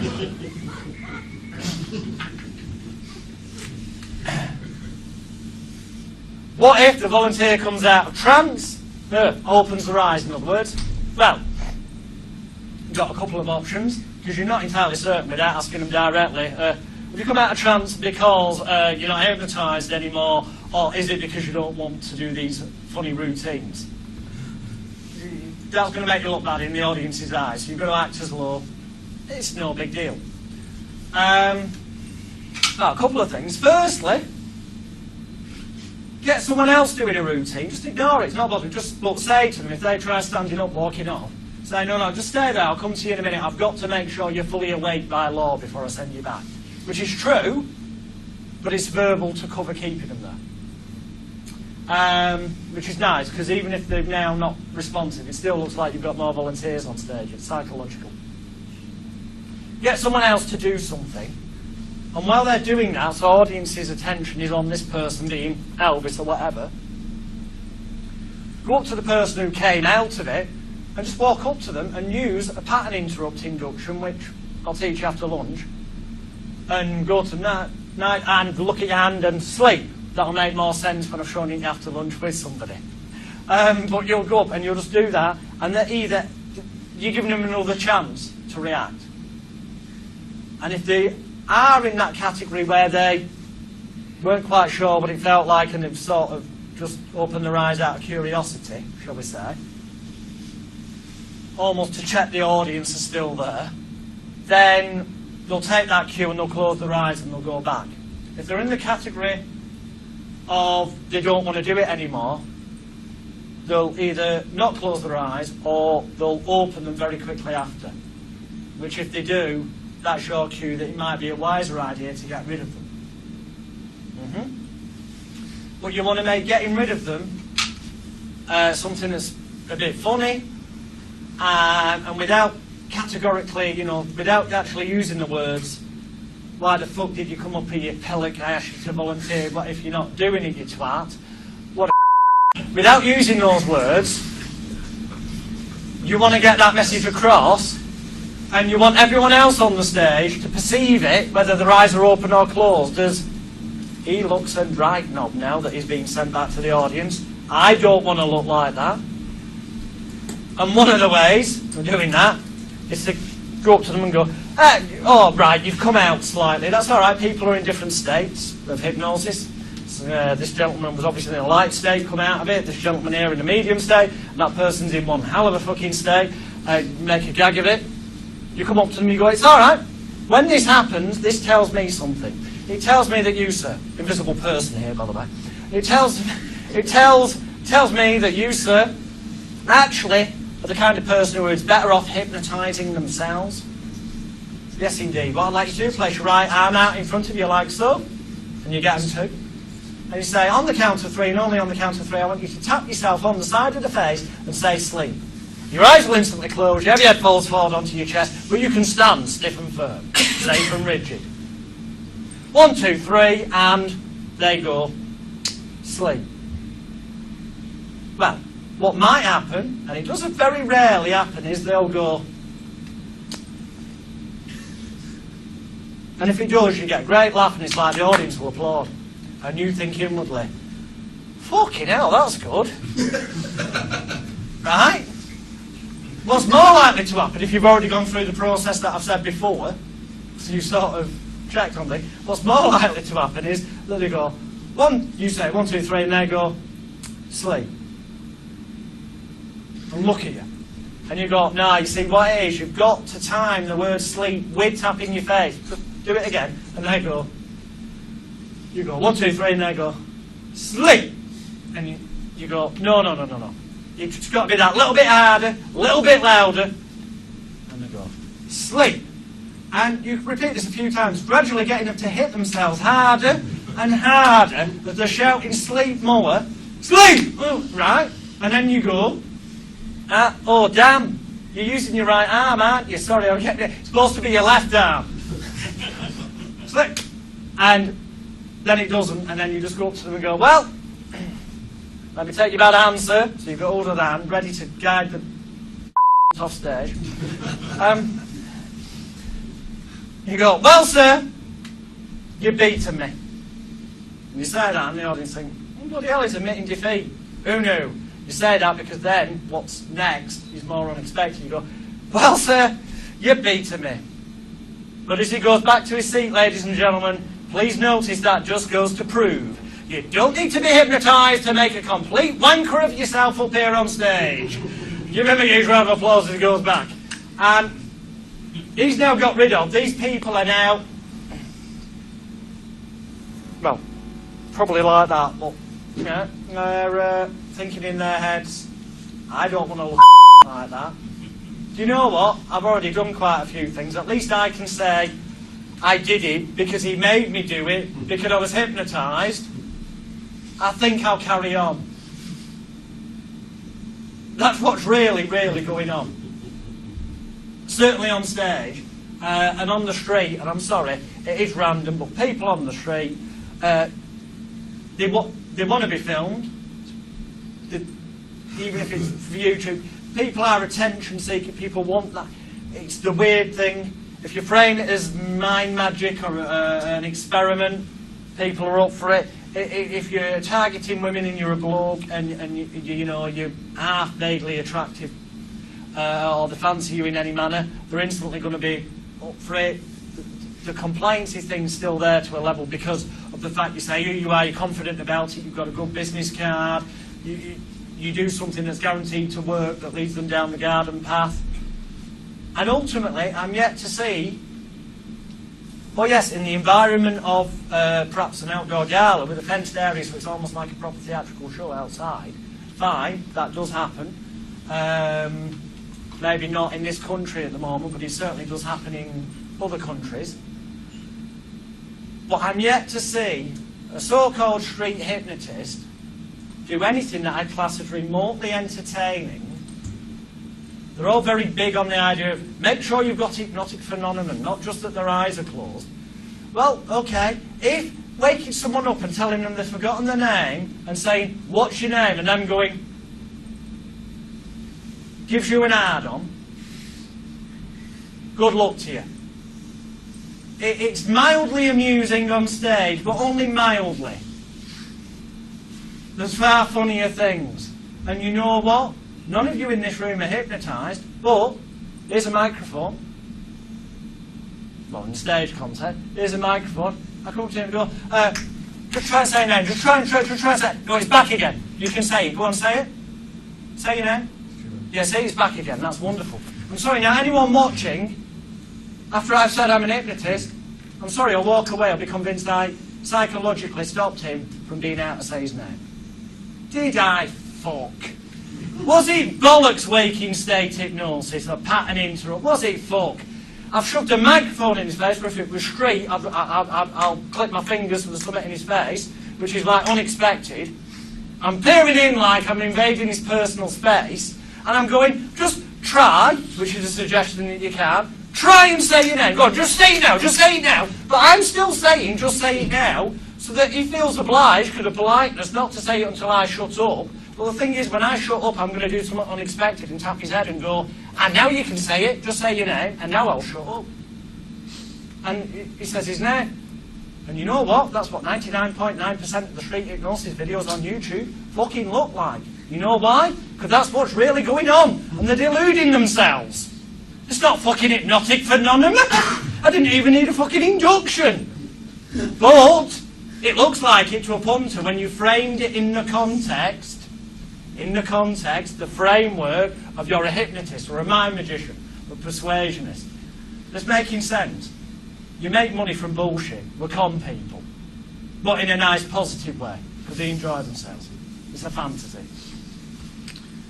What if nobody volunteers? Can happen. It does happen. It's happened to me. It's happened to everyone. Nobody volunteers. You've got several options. I'm being straight and honest with you. Option number one, your contract is so worded that you still get paid. So you go, fuck it, if nobody volunteers. You literally tell them, nobody volunteers, we don't have a show, frankly, I don't give a shit, I get paid. Perhaps don't do that at a corporate event. It's more a pub and club attitude. But no, it's probably not the attitude you should be having. It's the one I have, because it fits in with my what a cunt, outrageous, what a git persona. It's relevant to what I don't advise you to do that. That's what you'd be thinking. But go, you know, ladies and gentlemen, without volunteers we have no show, so thank you very much indeed for your time. Good night. walk off to the sound of your own footsteps, or booze, or whatever, and pick up your money. Or when they tell you, we're not paying you because you didn't do a show, you say, look at the contract, pay up, otherwise I'll put it onto equity, or whatever the relevant showbiz trade union is in your area, or pass it to your lawyer to sue the arse off and get the money. That's option number one. Option number two, slightly more effective in terms of making the venue owner happier, because they actually end up getting a show this way 9 times out of 10, is to go, ladies and gentlemen, you know that without volunteers, hypnosis is cooperation, not confrontation. We need volunteers to be the stars of the show. So what we're going to do is we're going to take a break. I'm going to go to the bar and have a drink. And if this is in the theatre, I'll say I'll be in the theatre bar, or wherever. I'm going to go for a drink. I'll just reassure you once again, nobody will be revealing their deepest, darkest secrets. No women will be asked to remove any article of clothing. It's just a fun, jolly time. So, you know, take a few moments to think about it. If you'd like to be the star of the show, in fact, if you've got any concerns, come and see me at the bar. We'll see you in about 5 minutes' time. Off. Go to the bar, stand there, they can all see you, and just have yourself and drink it and just stand there. And don't look round the audience like you're thinking, yeah, I hope somebody comes. No, you've got to be calm, you're the professional. Allow them to come up and tap you on the shoulder and go, yeah, oh, sorry, can I help you? And it will happen, it can take some time, but it will happen. And they'll go, well, yeah, I was thinking about, but I heard this scare story or this. Then you reply appropriately. Before you know it, you'll have at least 2 or 3 people who say they'll volunteer. So you restart the show, maybe after a 10-minute gap, those people volunteer, and then the sheep effect kicks in, and hopefully more people will volunteer, because now the ice has been broken. They're not feeling like the odd one out anymore. That is sort of more of a better way of doing it. Again, then, if, say, for some reason they didn't get up then, or didn't want to take that option, you may choose to, because just because they haven't volunteered to step foot on the stage, doesn't mean that they won't necessarily participate in group experiments. So you could do some more group experiments with them, and then ask again for volunteers. Or, and you're not supposed to do this under the 1952 Hypnotism Act, if you're as a hypnotist, that is, but if you're a mind magician or persuasionist, then you won't be coercing them up under the 52 Act and breaking the law. You'll be coercing them up just as an entertainer, like Darren Brown might do, or a comedian. So, you know, battle of the sexes. Go on, you know, we need volunteers before we start. Now, they always say, you know, women are always saying they're better than the men. So let's see who's up here first, a male or a female. Who's it going to be, boys and girls? Human psychology. Try and play them off. So if a woman gets up first, then you know it's, oh, come on, boys, you're letting the side down. Think on your feet. That can sometimes coerce people.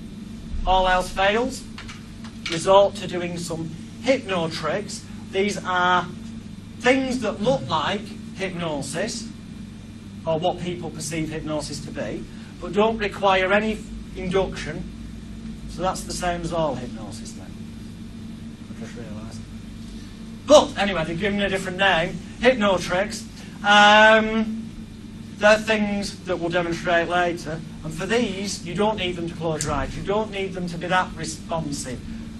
You only need them to follow 1 or 2 simple instructions that have got nothing to do with hypnosis. So you can go, well, as we've no volunteers for the hypnosis, or no volunteers for the imagination exercises, let's try a little bit of, and give it some fancy title instead. And say, in fact, for this, let's use you, say, give him a round of applause. Peer group pressure works wonderful. Literally drag them up for this.